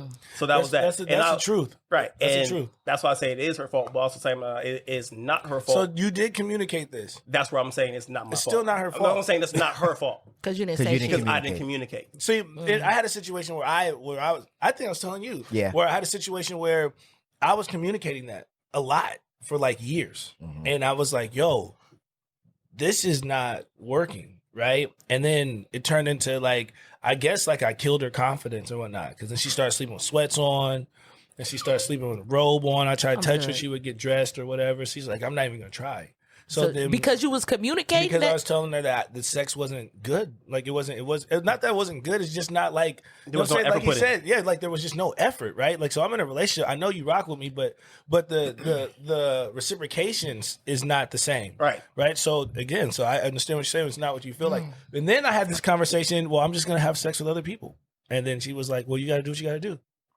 So Never, when a woman says you got to do what you got to do, never do what you got to do. Never. I did what I had to do. I know. So yeah, that was the first time I got caught. So did it? So obviously it didn't work out. I mean, we stayed for another 2 years, another year or two. Okay, but then eventually you guys broke But up. not for that though. No, not for that. Yeah. No, I not think I have an obviously idea of she what stayed. you're talking because about. I broke up with her. I think I know the story. Yeah, very you well. know. If I stay with you after you cheated and you break up with me, I'm never gonna recover. That Bro, would be- I'm that would be gonna tough. tell That would you. be tough. I'm gonna tell you what though. I had a situation where I met somebody and I was the one they were cheating with. Like, and I didn't know initially. Like, they had a whole I got you. situation, Mhm, mhm. right? And then for me, even though I really liked this person, it took me a long time to trust her. To get over the fact Because I'm that just she like, was cheating. because with- I'm like, bro, you use me as the scapegoat. So the dude found out, and now we're out here, and now you want me to be Mr. I'm in love. right. You know what I mean? So it turned out to be the same situation where, I was telling her, and we were talking. So when the other girl approached her, so all she could say was, I know. You know what I'm saying? So, but still, Ben, I just feel like I think there's a lot of ways like you can grow up and handle these situations way, way better, right? Mm-hmm. But if you grow up and it's just chaos in relationships, and then you're running into people again, it's another classic example of, like I said, I was in relationships the first 4 times with people who cheated, right? And then I'm now meeting people who are cheating on their niggas with me. So it still gives me the same fucking energy. That everybody's cheating. Yeah, Right. I know I know some guys that have really bad trust issues. Like, I be watching the shit they post online. I'm like, damn, you hella damaged from cheating. We do be hella damaged. Like I was everybody's trifling. But have you listened to the lyrics of this project? Like Yeah. it is literally like all heartbreak. But right? you're damaged because you're participating in helping somebody else cheat. Yeah. Well, So do I feel bad and for was you? cheated on.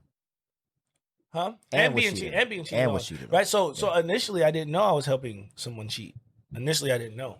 Right. So but when I found out, I the relationship that we built was so dope to me that it was just like the relationship was worth keeping to me, right? And then but those trust issues, they just never you know what I'm saying? So I got to go. it takes time. I've always been that way where if I can't trust you, I'm out. Because I feel like for me, it's for my own peace of mind. Like, I don't want to be in no situation where I got to be second guessing or, nah, I'm out. Hey man, but sometimes that shit works out though, bro. Sometimes Sometimes you get Alicia Keys and Swiss Beats. Yeah. That's true. So if but you have to be mature enough to understand, and this is the thing, like maturity in this instance is basically emotional check. You have to be able to emotionally handle the burden of whatever you're inheriting from a person or whatever you're putting on a person. That's why I said like the trying to fix it portion. Like him, he can go fix that relationship if he wants. Right, because that's it's just a lot of work. It's hell, a lot of work. It's And way more work. My thing And is I know hers, right? So I know that they can fix the relationship. I feel like for me, I always felt like if you can't truly forgive somebody, do not only yourself a favor, but them a favor. Like, why keep dragging this situation if you know you can't really get over it? Just leave. But it's facts. But that's what you said. We're talking about emotional damage, right? Being controlled. You can still be in love with somebody that you're afraid is going to hurt you or you're going to hurt. And so that's the thing, right? And then there's the familiarity, right? That I'm comfortable with this person's family. I'm comfortable. They're comfortable with my kids, right? And so you build bonds and you build ties. And as you get older, for some people, it's a lot harder to start over. That's true. You know what I'm saying? All the time investment. That's why a lot of people don't leave relationships because they feel like they put so much time in it. My mom. But my thing is, if you don't trust that person, you might have maybe you put 5 years into it and you gonna stay. But if it ain't gonna be right, now it's gonna be like, oh, well, I put 7 years into it. It's just gonna be longer and longer. But you're right. But You're you have to. right. But you can do the work though. You can do work. Well, the only way that you can make things work in a situation where somebody has cheated is if the person, for one, takes ownership and that you both realize that the cheating did not come from something you did. It's you cheated because of something was wrong in you. Either one, you didn't communicate, or because really when you're talking about cheating, it's a very selfish act. You're lying because it's not just you cheating. No, it's everything. You had to lie. Time invested to figure out how to do it. The You had to plan. be misleading. You were not trustworthy. Yep. Planning. You were also planning it, and then you were also putting a false facade up that everything was okay, but in reality is you felt some type of way to feel like you needed to go find it somewhere else. So there's certain situations where you talk about it, and it's not, then you should just leave. No, yeah, right. But it depends on. To me, it depends on what you're talking about. So if we're talking about in the bedroom, and if it's a conversation and you guys had the conversation and you're just not getting it, then you guys need to have a grown up conversation and say, hey, look, my needs are not being met. Is it better to maybe end the relationship? But if you have 5, 6, 7 years in, then, those are different conversations. It's, because if both people are working towards a betterment of their relationship, then it's different. But if one person cheats, again, I think most people then take it like, well, what am I not doing right? Like, what in me was not good enough for you that you had to go find it somewhere else? That's why it's so hard to work on, because you got that side and then you got the trust side, right? You got that, and then you got to try to build the person's confidence back up because now you feel insecure because you feel like, well, only you cheated because what I think I am isn't good enough for you. Facts.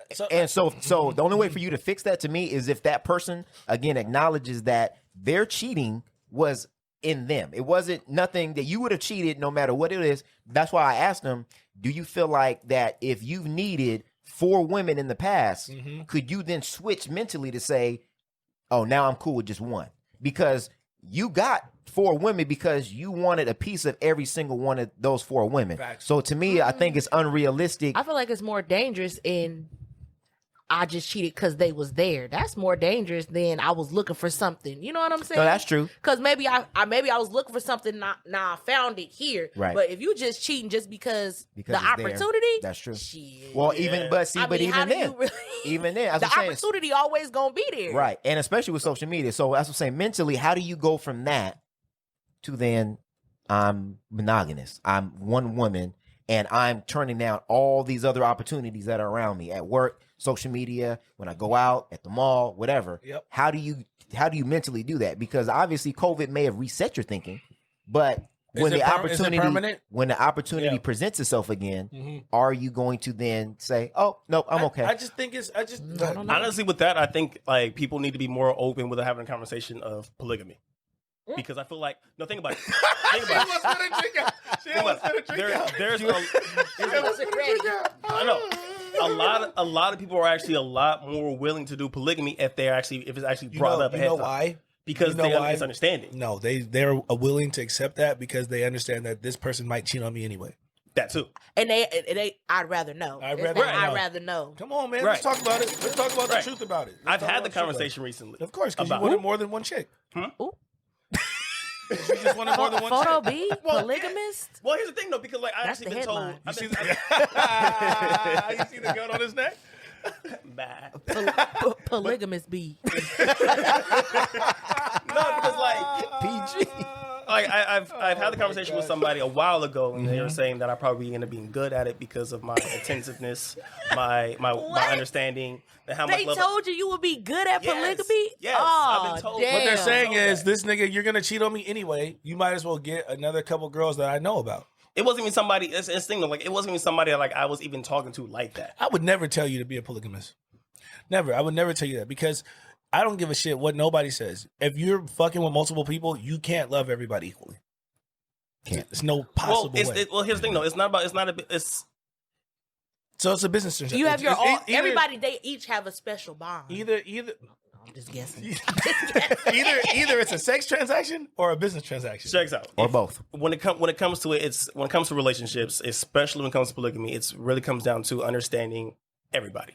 You know, there's the communication, understanding, and comprehension of what it is that everybody wants. Everybody has their own love languages too. If you can meet everybody's love language, What if all their love languages is gifts? then you better know how to pay up. See, this is the shit. This Y'all is so this is that weird shit I be talking about. You're gonna tell me that your love language is me buying you shit? No, but gifts don't necessarily have to. It can not be about- sentimental. right, It could be it just could the be- thought. It's right. the thought that you were thinking of me. Right. That's a it's gift? the thoughtfulness. It's not necessarily just shit. Bro, if I tell So- somebody my Tyson love could language bring- is gift, I need you to buy me shit. Well, no. Tyson So could bring gold me home dig- gold some digging damn Raji. chips and some scratchers, and check I'm about to be hyped. right. So yeah, gifts just means like there was somebody that I forgot what I was listening to, but basically he had his first wife and his new wife. They both had gifts as their love language. One of them, the first wife, wanted him to buy things for her, just like how you were saying. That's me. The other woman wanted him to just give her the money and she would go buy the gift. So even though it's gifts, it might be different levels of Look gifts. at me, looked at each other No, like- but watch. Because the first woman wanted him to actually think of her, make sure that he knew her, and that when he would go to the store, even if it's a $5 gift, it's something that was showing that she was on his mind. Right. The other woman did not want that. She just wanted to just go be spoiled, to be taken care of, and she wanted to go buy the gift herself. So even though you might say that gifts is my love language, it might be in a different way, because a gift might be I come home and I get your favorite candy bar and I was thinking of you. That's not an expensive gesture. It's just a gesture. No, for real. It's not There was- necessarily Then they should spit in say the bag. they should say gestures. Then There was a Does shit that that make was you feel better? It would make me feel way better. But a gesture might be So because if a girl tells, I make $250,000 a year. A girl come up to me and talk about my love language is gifts. Okay, then I'm just like, so But is are- everybody else's. But our love flowers are language. gifts. Yeah, that's true. So but, here's- but Come flowers on are now. good gifts. You of gesture. automatically think Expensive. a Rolex or what, a bag. You know or why? A Birkin. Because you know why? Because Because that's of what- social that's what- media. Exactly. Because That's you're what we listening to trending. social media. So yes, Well, that- I also see what these girls are willing to do. Well, you gotta have a conversation. Well, right. right. There's this girl that I was talking to. What's her name? I'm not finna tell her name. Confidentiality. Right. I just know that, she used to date, niggas in upper echelon type shit. You know what I'm saying? Motherfuckers who had the bag. Is she a Right. 10? Yeah. No. But it makes sense of why. Right. So we were talking, and she really thought her love language was gifts. Right. Until she actually started dating me and started realizing that it's really not, because I would give her shit, but it was other things I would do for her. You know what I'm saying? She was getting words of affirmation from me, time spent, physical touch, all that shit. And she realized, like, damn, gift giving, it may not be my love language. Because I showed her a whole different side, and she's like, damn, I like that a little bit better than the bag. But she gold, bought gifts give her shit. before. Because gold digging was her love language initially. Oh my goodness. What are you talking? But at the same time, well, she was also dating niggas who like really bringing her down and shit.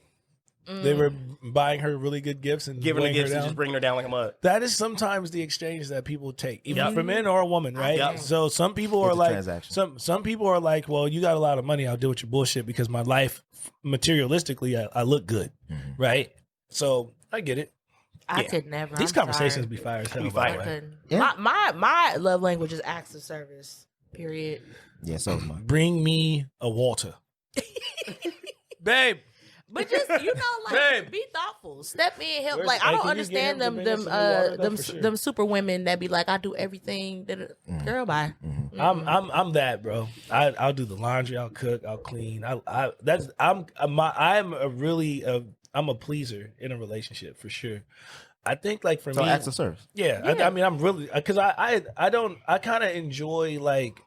I kind of enjoy like the servitude role, right? Yeah. But what do you like to receive? I like to receive like communication. I like comprehension. So, are you gifts, acts of service? What is it? Physical touch, words of affirmation. Words of affirmation. I'm really like physical touch. Like it don't even have to be sex. You know what I'm saying? I could just lay on your lap and then you can just go to sleep. Well, I think the problem, because I think love languages got really, really popular. They got really. And I think the problem with love languages is that people think that you're just in one bucket. Oh no! Yeah, it's levels. No, yeah, there are. I know, but I'm saying, but most people in general will say, "Oh yeah, I'm gifts," and then it's like, but then you ignore all the other four. Yeah, and then it's like a either or. No, it's not an either or. There might be a mood where. Physical touch. There might be a move where it has to be all of it. I feel like it has to be all of it. Your top one may be acts of service, but then maybe words of affirmation, and then maybe like there's levels of which ones is most important to you. Yeah, like for me, gifts don't do nothing for me. For me either. You can buy me everything, but I don't because I can buy it myself. Facts. And it's nice that you think of me, but I would rather acts of service. I would rather you actually do something that shows that you're sacrificing your time and that you're doing something. But yeah. I think this was a good conversation. We turned I don't even know how this got here. Turn a cheating conversation into love languages. Oh, because I was talking about polygamy and talking about polygamy. And I had some for polygamy, but I can't even think about it no more. So, all right. So we're gonna go to the one's gotta go. Oh yeah, one's gotta go. So I decided to. Can sex be like what the physical act? That's physical touch. Is sex a love like it could be? Huh? It's all that's physical touch. It's encompassed in physical touch or quality time. Quality sex is I forgot about quality time. That's a big one for me too. Unless it's the nigga who gives you 3 minutes, then that's not quality time. All right, one's gotta go. Quality disappointment. Okay, one's gotta go. I decided because I was really excited when they announced Ashanti and Keyshia Cole, so I wanted to go with that because I know we're gonna talk about it anyway. So one gotta go between Ashanti and Keyshia Cole songs. Okay, we got "Foolish," "Always on Time." I should have cheated. And "Love." One gotta go. Always on time. Is that Ashanti's song? Always there when you call. Isn't that Ja Rule's song? No, that's Ashanti. She's on the hook. But don't features count? On the verses? Okay. I'm just making sure. Damn. She on your ass, nigga. Which one's "Foolish"? Don't play with. I ain't about to play with him. He do this. Everyone gotta go.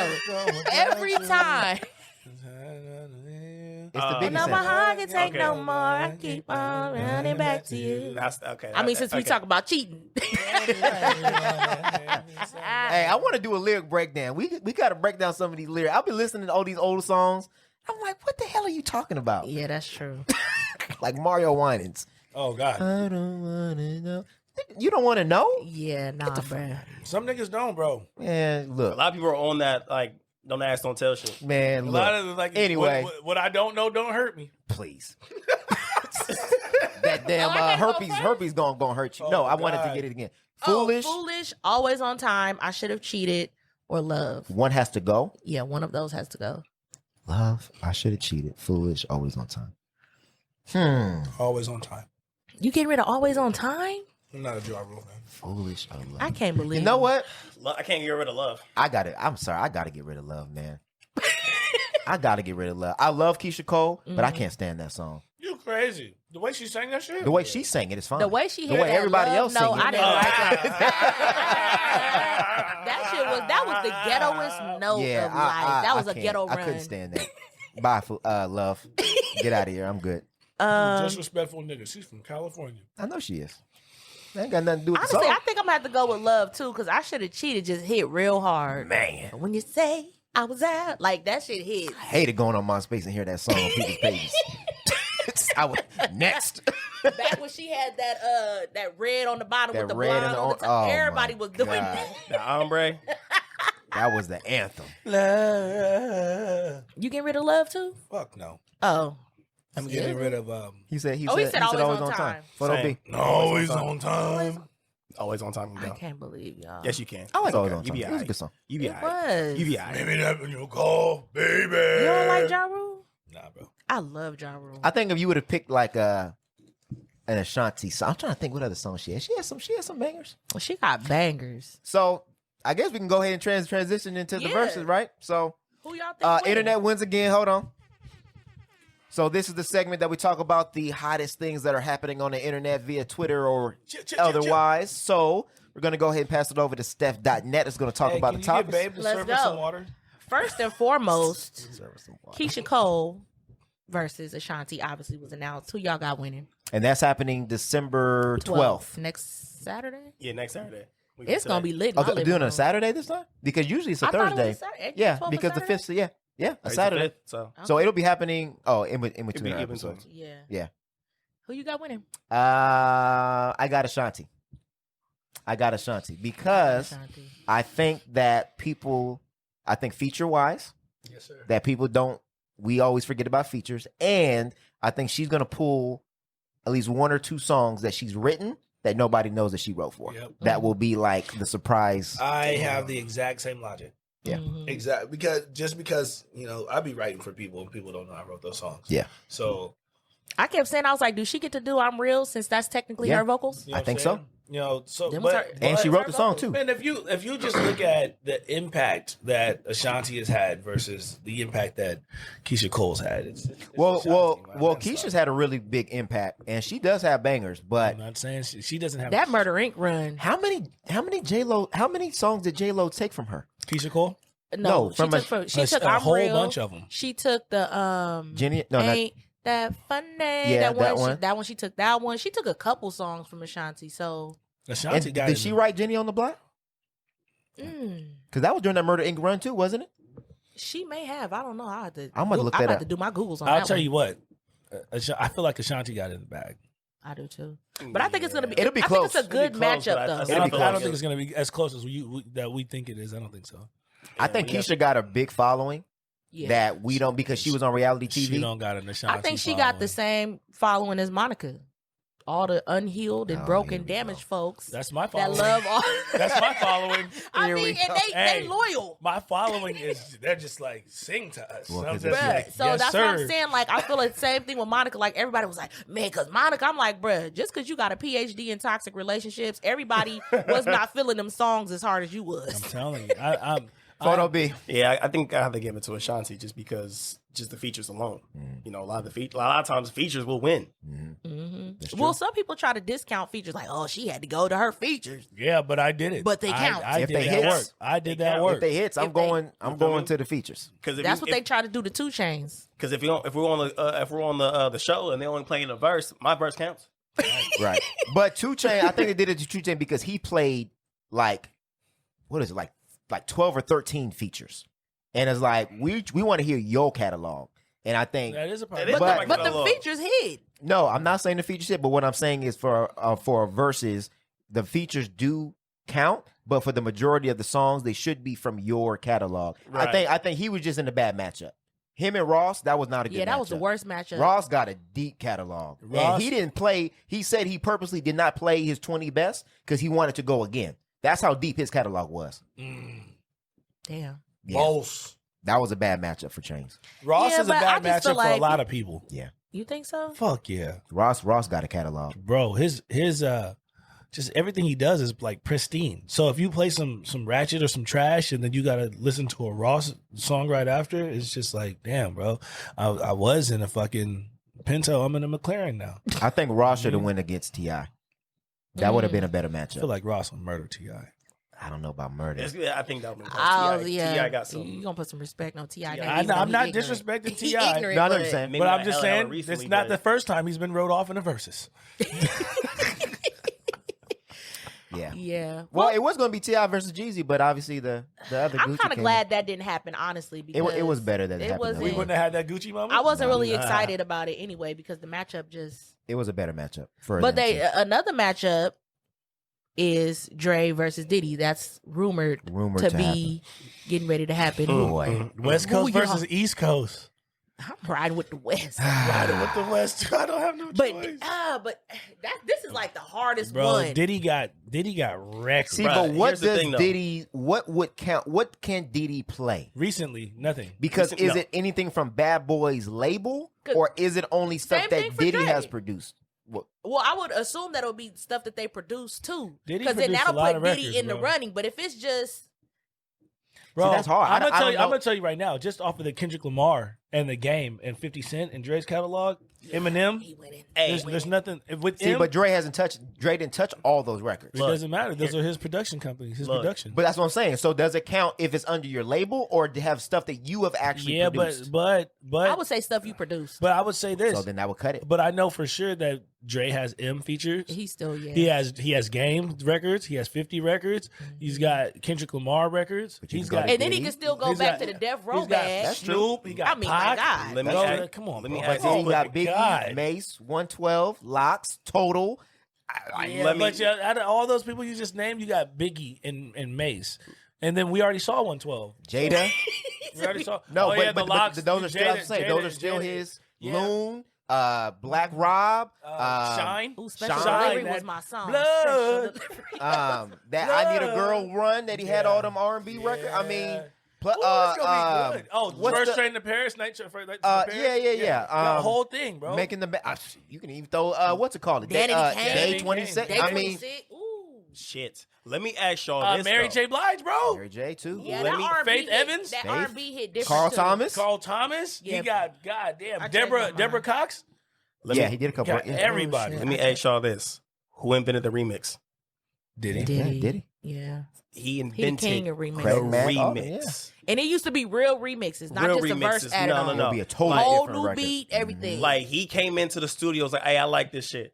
Let's Man. redo this shit." He's like, "Remix it." That'd be a tough I one. Remix? miss real remixes, honestly. I do too. I don't want to just hear Nicki add a verse on. No. What's your favorite remix though? Mm. What's the From one? the Bad Boy era, or Nah, just in general? The one Favorite with remix in 112. God, What's the one? Only You. Yeah, That's- the Only You remix that go was- crazy. That's crazy. Yeah, that did go. Tell That me was when a to go. good remix. God, Tell me when to go. That was probably my favorite remix Okay. because that shit, like you took Tell Me When to Go, which was already hard as hell, remixed it, made it harder. Okay. Like I would. Okay. I would probably say for me, just I think Only You, and I think probably the 4321 remix with DMX, LL Cool J, Keith Murray, adding them all on. That's a hard remix Keith Murray that led to the LL Cool J and Cannabis beef. So It's Bond to Beef, so yeah, okay. that's a classic record. I don't know. That was a good question. Yeah. That was a good question, Photo B. I Yeah. didn't think about that. We, Favorite remixes. favorite remix. Bro, we just went crazy with all our music knowledge just now. facts. I'm just sitting there like I don't know this. Well, we all evenly matched in, what we know, especially about music. I mean, of course, you the king at the table, whatever. Nah, I'm But, just here. I'm just here. All right, Humbly. so in other news, speaking of losses, Oh Lord. Oh Hold on, my let me get the God. button ready. Oh, Go yeah. ahead. Oh. we all watched the Tyson versus Jones fight, but before that, Hey, time out. Nate Robinson. Before we go to that, do you guys feel like they robbed Mike Tyson of a victory? Yes. Okay, Yes. I do. They called it a draw. They did. I It's think they definitely not a draw. agreed beforehand that it was Yeah. probably going to be a draw. Yeah, it seemed kind of staged. That made me want my $50 back. hmm I think the other fights made up for it. Right, Nate Robinson. Hey, what's his name? Blake. Blake versus Badu. Mhm. Blake got a hell of a chin on him. Boy, Boy. He took those. he was getting chopped like lumber, and he would not fall down. There was no timber. Well, that's for- Nate that's for a Robinson fact. definitely fell down, and he got knocked out by a YouTuber from Calabasas. Mhm. And Jake Paul from State Farm. yeah, Hey, but remember though, he's been boxing though. For like been 4 fighting. years. Right. Rip. So it's not like he's it's been not like it training. was just He, like he on just some signed a deal to beef. fight Conor McGregor. Actually, so Did he sign? I think he was saying that he wants to. no, they said that they already have a they have the contract written. In up. play- okay. Yeah. well, Him how and do his we brother feel box. about the backlash from the internet? Because a lot of people are like I feel amazing. being extra woke about it. I'm fighting for my life. That's how I He's feel. been waiting. That's how I feel. That's how I feel. He's been No. waiting. That's how I feel. He was fighting for his life. Oh, I'm Nate. fighting When for he my hit that life. Hey, listen. ground, I was like, Listen. bro, he's not moving. Well, so look, I saw because I didn't get to see the pay per view, but I saw the clips. Bro. When Tyson and Bro. and Roy. Roy Jones were fighting, was Nate still laying No. down on the? Okay. No. Was he or no? No, he wasn't. No. Okay. He was. I seen that. I saw that. I'm like, they just left Nate on the No. They just pushed him to the side like, hey, we got Nah, to they photoshopped that. Oh, for okay. sure. Hey. I was about to say that's messed up. Hey, bro, I watched it live. I had the Nate Robinson challenge done 2 minutes after that. I saw that. Okay. I had it done, bro. That shit, it went viral. My picture, and then I had the one where I had Nate walking back in there with the strap, bro. Bruh. We got to jump in the parking lot. We did 1,000 shares, bro. You above the rim. I Yeah. feel like I felt bad for him, but I feel like it's the territory when you get in that ring. That's like what comes with it. I'm tired of people trying to act like, oh, y'all wrong for trying to make fun of a black man. But at the end of the day, I'm like, when Pacquiao got knocked out, Made fun and of this him. always happens. Like Always. this is not. This ain't new. I have a lot to say about ain't this later, new. so I'm gonna hold my. And out of all people I'm to gonna hold say my anything, opinions. Floyd Mayweather gonna get on there talking about, oh, don't be talking about him. And I was like, Floyd, you be the main one. Main You be the one main talking one. shit. Nate, I'm sorry, man. Nigga, go look at all your black cars. But you got in the ring. You Yeah. knew what it's going to be. You Can know we- this is a social media age. Can we And just- you knew if you were going to get knocked out, Can that we- we was going to talk about Let's you. just do the segment now. They did the same thing with the Deontay Wilder when he got locked up. Robert. Any nigga who gets knocked out, that's what's gonna be. Facts. Especially if it's Yeah. hella You saw bad. Friday? Yeah. You're on. You saw we what paid happened? $50 to watch this, and you got knocked out on national TV. First off, they was hugging it out. I don't know what he was doing. He kept trying to do the He same saw thing. Friday. He saw what happened to Debo after he got knocked out. What did Smokey do? Yeah, You got knocked. you got knocked He, up. he got knocked down twice. No, he got knocked down once bro. before he got knocked out, right? Because the first time he slipped. When something. he got knocked down that first time? That first time. That's what did it. Right, because you Yeah. see him. You see He was dazed, yeah. No, He not was just kinda that. like, do I Not wanna just get that. up? Yes. I don't He know. was like, he's like, nah, bro, I can't go. Like, I'm he in- got up at the last one, like, nah, I can't go like this. Like, bro, like, I really. I'm invited. He was to the thinking next about it. pay-per-view. He was sick. Like, He was was like, contemplating. Y'all gotta come over. Like, for the I next gotta get up. pay-per-view. And then you know how black people act. Like even in the memes where you see black people laughing, they running all across the. That's just how Bro, we that gonna was put me. 10 on it. Fame was like, we got to do the challenge right now. I We just gonna laid down, put bro. Dubs on it. The funniest one I saw was him in the NBA logo. That one had me crying. Never box again. Yes. But hey, I'll give him props for actually getting in the ring. Oh yeah, for I'll sure. give him props. But when you go in, you got to make sure that you train and you can buy. You can tell that he did the little bit of training that he did was not enough. Yeah, Oh boy, was trained. he was ready. The other one that was funny was when they said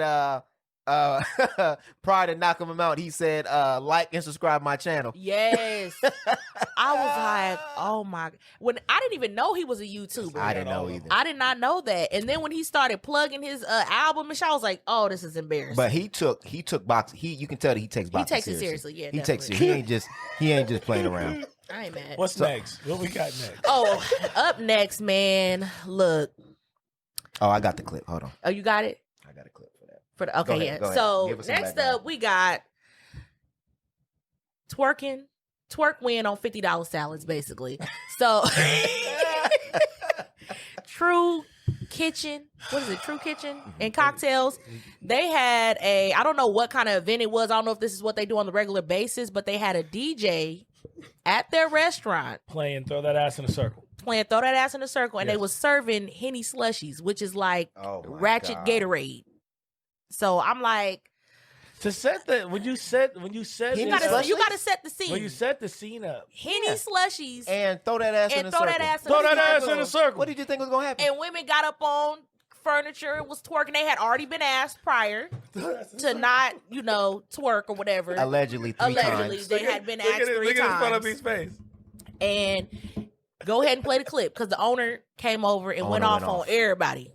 He pulled a black mama. Everybody in trouble. Tyson. I did it for our people and I did it for our culture. Let me rewind this. Oh, yeah, I play. invested a lot of money into buying this building, into developing this concept, so black people can have somewhere nice to go to, okay? Somewhere where we can feel good about ourselves as a... Come on, stop the music, please. He said, Somewhere where our please. people can feel good about ourselves as a culture, okay? Yeah. No, real talk. And so all this twerking and shit, take it to Prime, take it to Pink, don't bring it here because we're a restaurant. And so beyond that, 75% of my customers are ladies. And I want men to show respect for themselves for how they carry themselves here. So how can I tell the men to respect themselves and you guys are twerking on glass here? If you want to do it, get the fuck out my restaurant. Because I did it for our people and I did it for our culture. So don't do it now. Don't do it again. I don't want to hear it. If you don't like it, get out because I don't need your money. I need to provide something for my people. And don't do it again. Thank you. All right. He said what he said. He sure did. You know, That's his restaurant. it is his restaurant. Say what you He's want. look. I saw a lot of people like he was out of pocket. He was. A lot of people. I feel like this. I feel like number one, if you don't want people to twerk on your shit, don't be playing no throw your ass in a circle. Number two, don't be serving no Henny slushies. Okay, because you've set the stage for people to feel like it's a step below what your initial intentions are. Right. You have the right to be upset when people are on your furniture and dancing on your furniture and twerking, and you have the right to set the environment. Because I've been to many a restaurant where there's music playing, but it's not throw your ass in a circle. Right. You know what I'm saying? So, I mean, you know what I'm saying? Yeah. I've never been to a restaurant or a franchise or establishment where somebody got up and just started twerking. So, I think, number one, That's some classy music in the I think, background, well, you'll twerking, usually throwing hear ass. like family music. I think this is a theme, though. I think these are restaurants that are popping up where they're doing the R&B or our music. But throw for our your people. ass in a circle is not a restaurant song. I say R&B, but understand. if you're having a DJ at a, first of all, I would be sitting there like, why is they playing Throw That Ass in a Circle? First. If I'm First. thinking I'm going to an upscale type place, Right. I'm finna be looking like, So, Yeah. but Back that ass up. What? it doesn't excuse people getting up and twerking at a restaurant. No, though. it don't. It doesn't excuse that you go into this man's establishment, and you wouldn't do that to a white person. You wouldn't go into a white person's establishment and start twerking all over the place because they would also ask you to leave. Well, they wouldn't be playing Throw That Ass in a Circle. Bingo, that's true. Unless So, they had look, Waffle House or some shit. but again, for me, I have to look at it in its completion, right? So. You sound like a jackass telling people to get out. I don't need your money because you're twerking, while also providing a twerking experience. Yeah. but then you saying, I'm trying to provide something nice. I'm trying to, but it's like, Henny slushies. There's nothing classy about a Henny slushie. Yeah, I agree. We can make that right now. and people said that people were coming out and saying that they had been waiting hours for food, but getting hella drinks. And just so it kind so of they were turned already into like drunk. ain't Yeah. even no food here, like nothing. This is a bar. Basically, You like took it this was, to brunch. it was running like a bar, like nobody's getting served. So this, Yeah. but this is allegedly. I don't know if that's true. I agree, and I think with him, I think the sentiment was correct that you can't be on glass twerking at a restaurant that's not yours. But like what Rajo said, you laid out, you Platform. created the environment for it. But I think he was wrong for this. Like, you didn't need to do all that. Like, you didn't need Nope. to say, I don't need your money. You don't need to explain what you created. We all know that you created it for black people because It's a black no owned other restaurant. will be playing Throw That Ass in a Circle. Well, I think where he messed up at, on the third time of asking them to stop, you should have just told them to leave. you should Period. or change the music. Or cut the music.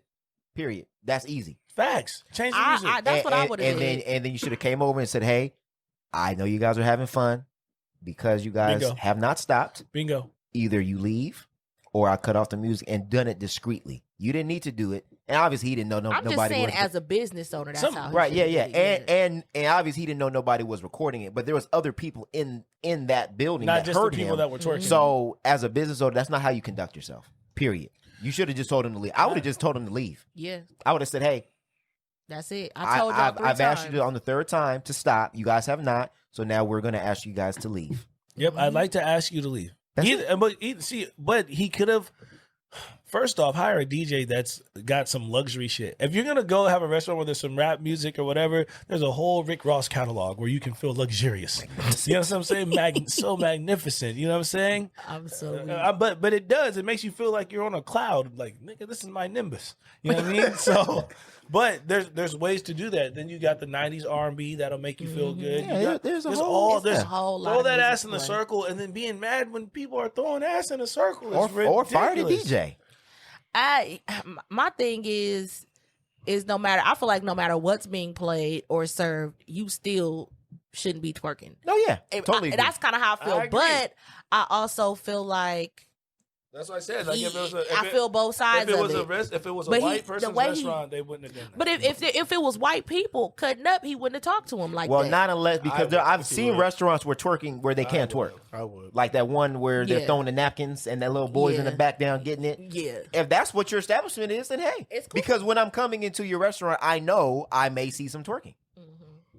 But if I'm I'm not going mad to at a it if it's a restaurant and I'm twerking just trying to restaurant. eat, I'm just having to have a good time with my family, I Some may ass not want to see shaking that. might go I to feel a like too, fucking like restaurant. I've been to certain things where, Dinner and a show. like the paint nights, they have paint nights where they got music. It's the trap and paint. They Yeah. playing trap. Everybody's dancing. If that's not your scene, don't go. Don't go. But they literally set the scene for it to be turned up. Right, exactly. You know, and you could go to the other ones where they just play, nice little soft music. Some don't play music at all. Yeah, I mean, know what? You just painting. You know why? I like the ones that play music. Because if they don't play music, then they can control the environment. You know what I'm saying? So you have to, as a business owner that put so much money and so much hard work, you should have gone a little bit further and thinking about how to control the environment. Facts. You know what I'm saying? Yep. And Or so- talk to people so- like you got some and sense. then what he did is he opened himself up for the criticism of a slow kitchen. He opened himself up for the criticism of we've been waiting for hours and all we got is drinks and no food, Well, right? yeah. So he hurt himself 3 times by the way he handled it, by being bad at the business of the execution of business, and letting the DJ run And his. saying my base is 75% women, but you on camera getting at women crazy. women. How's Well, that helping your business? And what's It's- crazy it's is that not. we're in a social media age where all promo is good you promo. ball. So after that video, business has been booming for them. I bet. They're like, you can't get in because of this. So it's kind of like it kind of rewarded Mm-hmm. the bad behavior. Yeah, well, because there's a lot of people who run businesses. Let's say what's the population in the United States? 15 to 20% business owners only. Yeah. Right. So people like that are gonna be like, hell yeah, it's his business, right? And they're not gonna look at the full scene. They're not gonna look at the setup or the layout or the environment in which he did it in, right? Right. So those people are gonna run to his business like this is a place where we can go and we can do nice stuff with black people, and it's not ratchet. And the idea that everything that a black person has to have has to be ratchet, man, that shit's out, bro. You know, he's supposed to, if you want to have luxury shit, then set it up to be a luxurious experience, right? Don't set it up for where you have people come in and then they start acting how you allow the environment to be created. Well, I've been to some establishments, and I mean, I don't want to get at black businesses. I don't like talking down on black businesses, but I've been to some establishments that have the intention of their shit being a certain level, but I'm in there and I'm like, as a person that's spending their money, I'm like, y'all got to step it up. This is not what y'all like. I'm not gonna tell nobody that what you charging is too much, but sometimes it's like, but look, what's up with this raggedy shit right here? What's going on? Like, come on, if you trying to be Be that. on the level that Be you it. be it. Mhm. Like, don't just charge it. Be it. Like, Yeah. No, you're right. I mean, I think as a consumer, and again, we're not downing black businesses at all. Right. I would do that at any business. period. If I walk into a business and I see you charging hella money for a plate and I don't see where my money's going, or if the plate I get is not up to par, or if the decor is not up to par, or if the service is not up to par, I'm out. You're not Because gonna I'm not When I going go to to be. a salon, I want to make sure it's that when I'm dirty, paying, it's hella Yeah. shit You're sitting not all going to charge me everywhere. $25 packages, for like, shrimp and grits, bro. Like, what and then is the this? service is bad and the food is slow. It's just not going to happen. yeah. Man, Because that's every black luxury restaurant. And we all understand that black businesses have it harder because of the presuppositions and because of they don't have as much access to capital and stuff like that. That's why we go support you. But in any business, you should make sure that your business is running at the best that it can be, as far as customer service, as far as because if I go to a restaurant and maybe the food is average, if the customer service is really, really good, I can overlook that. That's fine. Mm-hmm. But I can't overlook good food and bad customer service. Yeah. I can't, because when I go somewhere, that's just how I am. I've been in customer service. I've dealt with people. You got to be somewhere where you feel. And so for him, what he said, that would have totally turned me off. Yeah. That would have turned me off. Because I'm about I would have left. To me, I'm about the experience, and when the owner, it's one thing for me to see people acting up and the owner handle that situation, but to see the owner acting off the hook too, I'm gonna be like, if you're saying that you created this for my people, but you're playing throw that ass on a circle. Yeah. Throw that ass in a circle, excuse me. Yeah. So, like what Roger was saying, you created it. We see what you created. So manage it like you and want to manage. There's always cause and effect. Yeah. If I play back that ass up, oh boy, you know what's gonna happen. I know what's happening. Tootsie Roll was the one back in the day. Tootsie Roll. Yeah. We all knew what was gonna happen when Bia got played. BJ put his hands on his knees. As soon as I said Tootsie Roll. Bia, come on. We know what's We gonna know happen. what's happening. That's why clubs stop playing it. Oh, we're fighting for a reason. Yeah, no, you are getting pushed. I'm fighting somebody immediately when Bia comes on. It's a black mosh. You are serving Henny slushies. Right. Bruh. Conditions. What did you think was going to happen? Conditions. Well, it's just a contradiction. So I can see both sides. Yeah, I see both sides for sure. And that's why when you used to go to the club back in the day, they would tell you, you cannot wear sneakers. You cannot wear hoodies. You cannot wear baggy jeans, because you're creating the environment, even though that the person in that might be an okay person, but they're setting the standard for when you come into my establishment. This is how you cannot come in just any old way. You need to be suited and booted, or else you won't be able to get in. Because we're trying to create a certain atmosphere. Yeah. That's just what it is. But I used to hate that shit. Avalon? I did. Oh, my God. Because I feel like at some point it becomes, we just don't want black people. It for sure did. It literally just gets to that point where it's like, I don't know if whoever listening, whoever used to go to Avalon, but I remember one time I was in line. I had a short sleeve shirt on.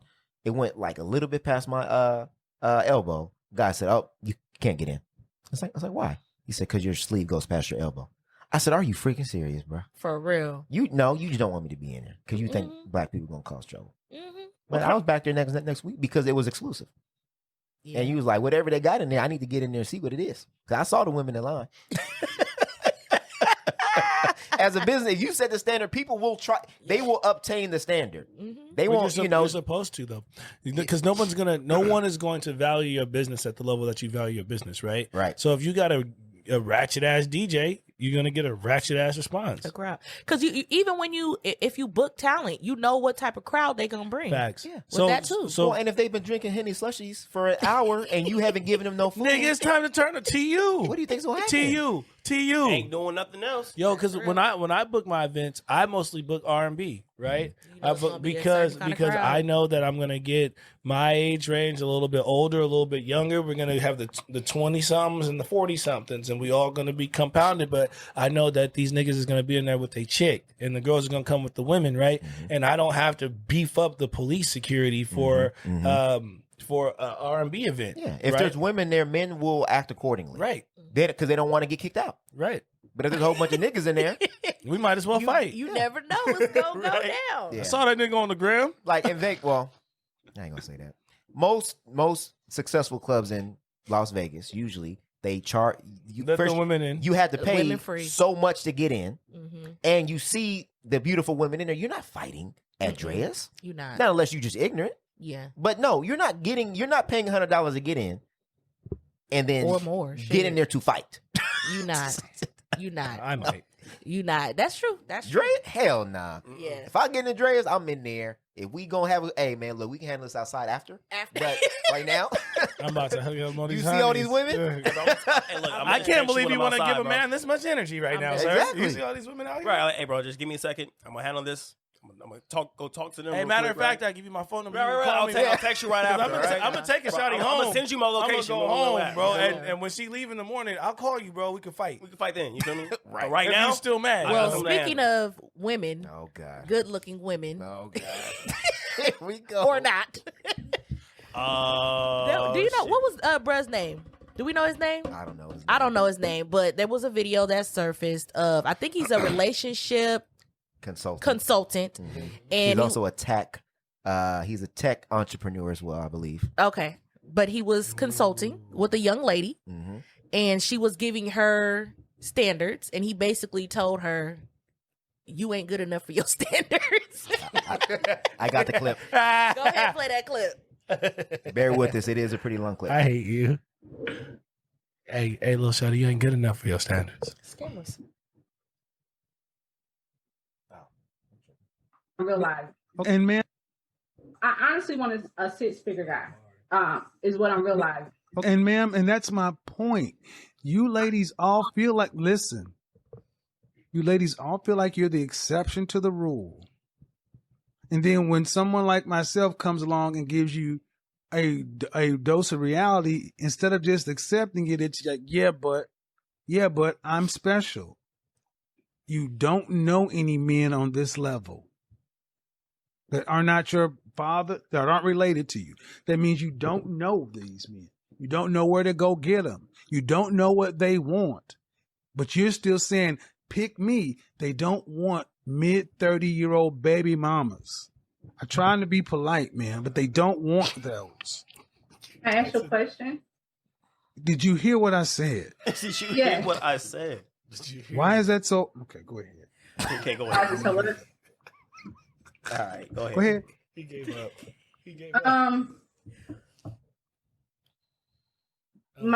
From my point of view, I feel like I get what you're saying. They do have better options, but also those better options are younger girls.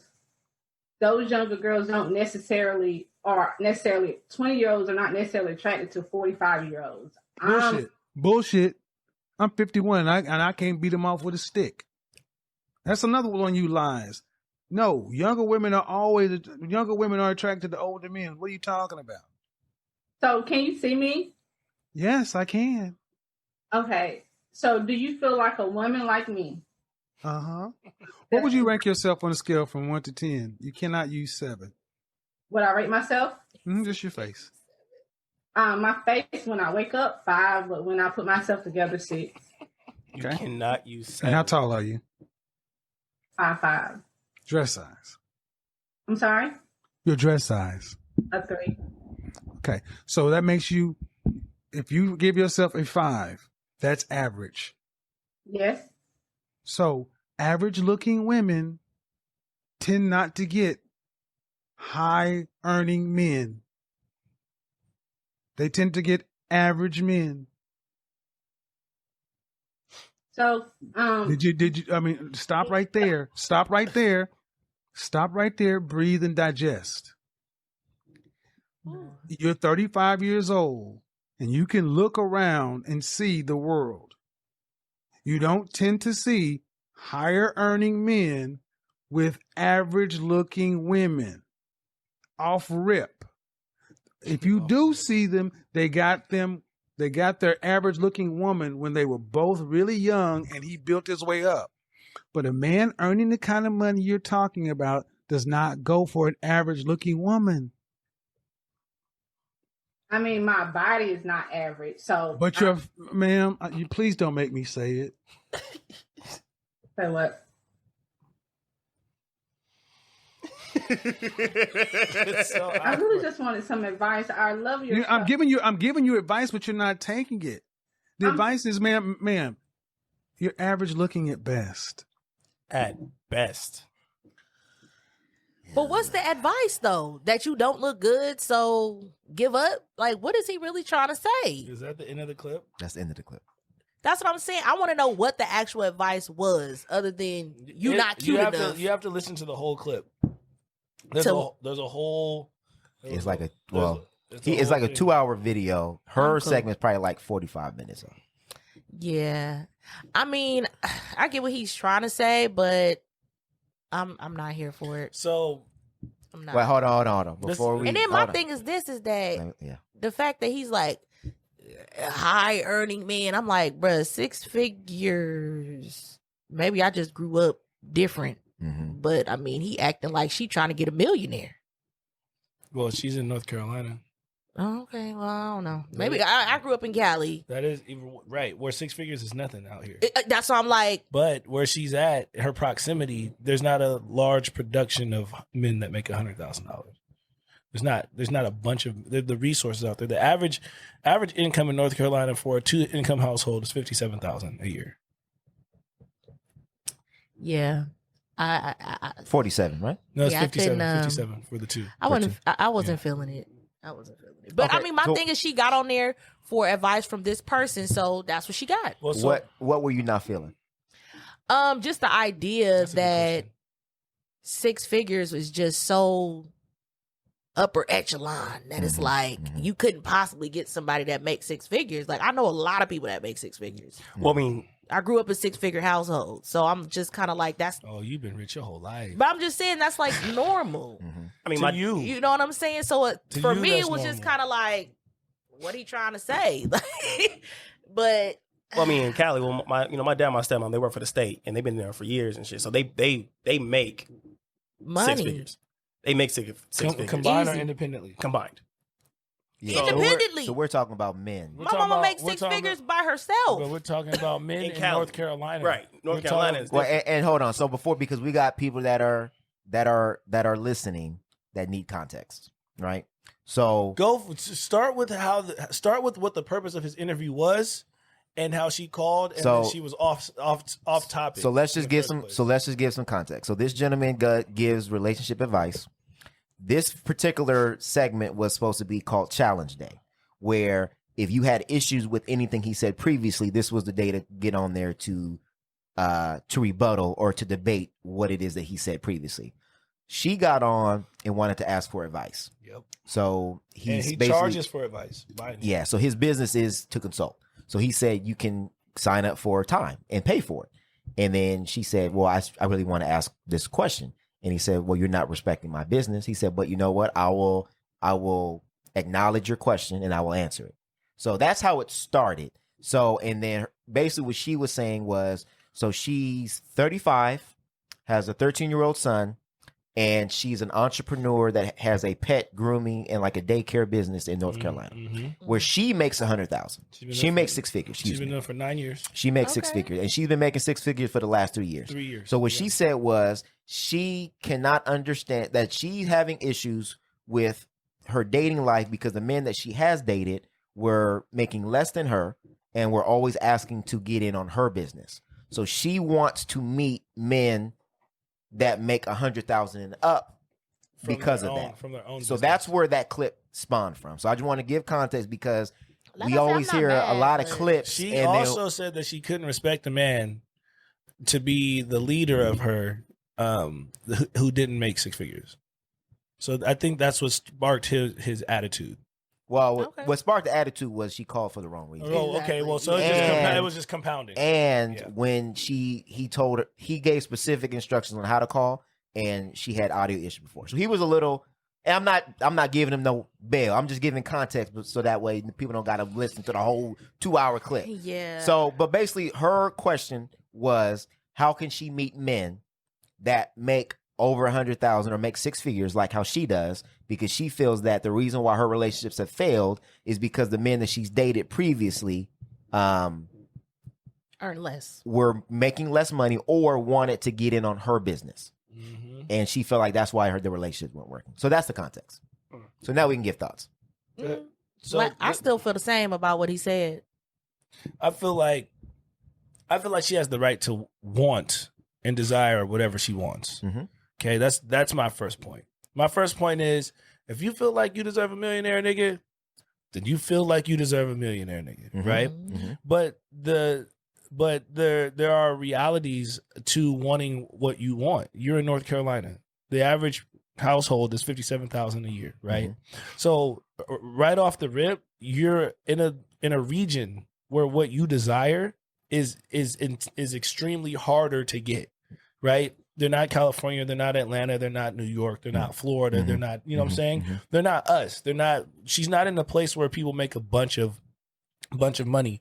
One of the things that I didn't like was, like she said, she can't respect somebody who makes less than 6 figures, because then you disqualify a bunch of people that could really have the best of intentions for you, and you miss out on those people, a $60,000 guy or a $50,000 guy, right? Because she's not understanding her proximity, right? And then for if money is the root of your respect for a man, it's already a problem.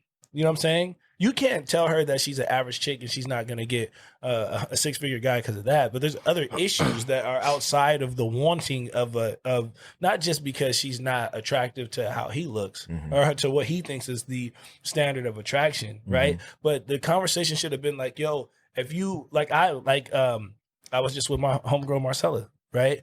And she's over here. She's a millionaire, right?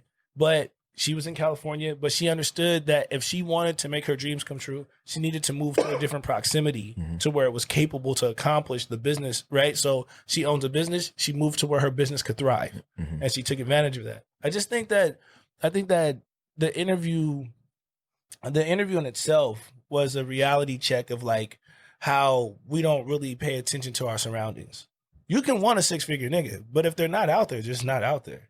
You know what I mean? And the reality is of raising somebody else's kid, right? 13 years old, the dad is absent. So now she should be worried about somebody fucking coming in and raising her son properly. Somebody's going to love her son and take care of her son, be a good role model.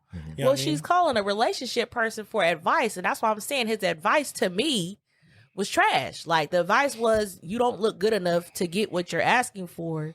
But the reality is there's a lot of, even though women don't like to hear this, bro, we eat with our eyes first. And then the reason why people like, but you don't look, to me, that's still, you don't look good enough to me at the end of the day. Like you can't speak for every 6-figure nigga to say that you don't look good enough to get what you want, but then turn around and from what you're saying, she's wrong for not respecting somebody because of what they make. But I mean, you turn around and tell her, well, you got to look a certain way. But that's what I said, though. But this is why we have to have both sides of the wouldn't conversation. that mean that 6-figure dudes is cutting out a whole bunch of good women that they could be getting with because they going off looks too? But men don't care about money. We don't care about what you make. I was just talking to somebody.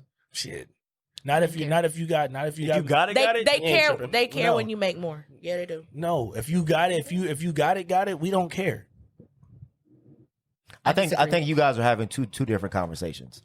You're saying men don't care about how much money as far as when they date somebody. Yeah. You're saying that men care when the woman starts making more money. I think those are two separate ideas. Yeah, when women make more money, men care. I think there's two separate ideas. I think what Raja was saying is if I were to make 6 figures, you making $20, $40, $60, $80,000 isn't going to be a determining factor on whether I'm going to date you or not.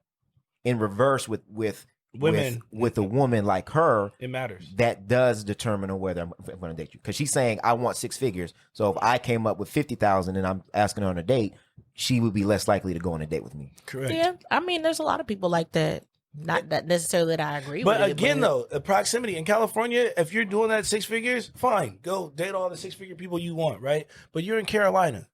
And the reality is, it's just not there for you. $100,000 in the United States. If you're making $100,000 in the United States, you are already in the top 15%, right? So it's common to us, right? Because we are in an economy that is the 5th strongest economy in the entire world in California, right? If we broke off, we are the 5th strongest economy in the world. You have to live in California. You have to be able to make close to that, if not more than that. So it is a little bit different. I know. Photo B was going to say something. What I was going to say was it almost comes down to mentality, not just about how much money you have, it's just how you act about the money. Because there are people who like. When it comes to like men dating women who have more money than them, if they're cool, chill, and not like talking about it like that, about how much money they make, it's not that big deal. But if they talking down on you, like how much money they make, what's up with your money, this and that, then that's where it comes the problem, where we have the issue. You know what I'm saying? Because that's pretty much it. Yeah. I feel like I follow this girl, she up in the millions. She ball? And she balling. She basically was saying like she basically has to date down. Like the niggas that make what I make, they dating young, small, exotic. Yeah, I think that was his women. point. Like that's literally what it is. Point, so that's what I'm saying. So I'm like, I get that part of it. Like I get it. She got kids. She. That was the other part too. That's what I was saying about somebody got to come in and. She black. You know what I'm saying? So it's like a lot of the men, and if trying to find a black one too. On top of that, you know what I mean? Yes, Not just Not just. But those niggas are also dating in proximity though. They're also dating they're also dating. See, a lot of the people will be like, why all these athletes got white women and so on and so forth. It's because Proximity. It's because proximity. It's because the owners of these teams have white daughters, and the coaches of these teams have white daughters, and their friends are this and their friends are that. It's enough black women that they can find. I don't want to hear that. I'll tell you right now, they don't. I'll tell you right now, like you. I mean, the truth is, there's plenty of black women, but it's a hell. Nobody, I feel like the thing nobody that, complained the when thing Serena crazy, Williams married a white guy. The thing that's crazy to me, but she dated plenty of black men too. So But and nobody wants to talk also about that. millionaire niggas, also in proximity. They're also all Exactly. millionaires. Well, you have more access to when you're in that. See, I think this is the issue. It's still a conscious choice. I think this is the issue. I think what she thought was because she made six figures, that automatically put her in the vicinity of other people who make six figures. So she thought that her income was a qualifier for her dating somebody else with the same income. And I think what his point was, men that make that amount of money, that's your money, how much money you make, that's not a qualifier. It doesn't matter for them. to us. Because they already have the money. We're good. So you adding more money Does not move the needle for me because I know how to get the money on my own, and I usually will probably have multiple streams of income. So one of the other things that she said, because he asked her, he said, what value do you bring? And she said, I can help him with his business. And then she said, I can plant and I can garden. And then he said, both of those are irrelevant. He said again, the men that you're looking for, those two things don't mean anything. And I think when you're saying why athletes date white women is because of that very same notion. With the white woman, because we are in a white supremacist nation, they have a more perceived value. When I date a white woman, it's always, she's going to help me with my credit. Yep. She's going to put me in rooms where maybe I didn't have access to. Or I might be able to get sponsors, whatever, because of my alignment with a white woman. So when I'm dating a black woman, I may not have access to those things unless I'm a LeBron James where I'm already there and I don't need somebody else beside me to boost up my value. So with her, and I think this is the bigger conversation, is when you are going after a certain type of person. So men that make six figures in this nation, there's only 9%. So now you're talking about the United States of America. United States of America. So 9% only make 100,000 and up. So the other 89%, and I think we had this the first episode. We talked about when you have preferences, how it kind of cuts the field down, which is fine. Yep. You can have a preference, but you got to live with those consequences. But you just have to. You have to then now that you are competing for 9% like everybody else is. And so what makes you stand out? And the fact that you have a child, the fact that you're a little bit older, so now you're at the getting toward the tail end of childbearing, and the fact that when you ask what do you bring to the table, you're talking about planting. Planting, and I can help you with your business. But if he's already making $100,000, he doesn't need help with his business. Nope. So that is where the issue for me is that you can find a man that makes six figures. Nobody said that you're an ugly person. You said that she said she was average. She said she was but you might be finding somebody else, and that's fine.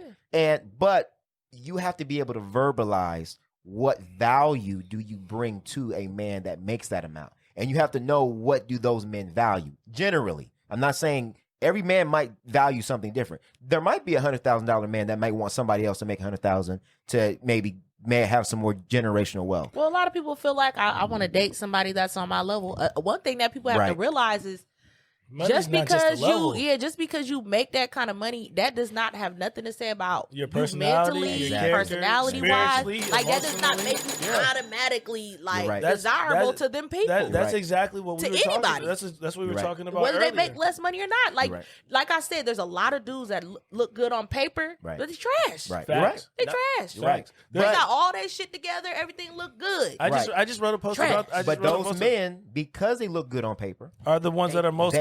They want a woman that will make them look good on paper, which means they want the beautiful woman that's on the side of their arm. Like you said, the exotic woman, the mixed woman, the light-skinned Asian, whatever that looks like. They want that woman because when they go out in public or when they're when people look at their quote-unquote paper, they don't want to be seen. And I can't speak for them because I'm not in that category, but I've been in enough locker rooms and around men enough to know that's how a lot of men are shallow and are empty to the point where they're more concerned with what they look like and what's on their arm rather than who that woman actually So is. when you go so they're shopping- going for those 24, No, 25. they want gold diggers. So, That's but what when they you want. but when you go, but as a woman who's making six figures, when you go shopping for a six figure guy, a 6-figure nigga. So I was gonna say, when you go shopping for that, and that's on your grocery list, that's what you want in your life. Then you have to take into account all the things that go into that. You still got to be able to afford this nigga. In one way or another. Exactly. You still have to be able to pay the price for that. And just like I said, and I thought all the things that you thought, right? But I just want to stick to proximity because I didn't want to go into all the reasons. No, why. we can go. I think we need to have a real But conversation. because I feel like, why do dudes complain about gold diggers, but they date women that wouldn't give them the time of day before they had any money? Like, what is the point of that? Because now they have access to it. they have Right, and that's access. the thing. So that's why I'm like,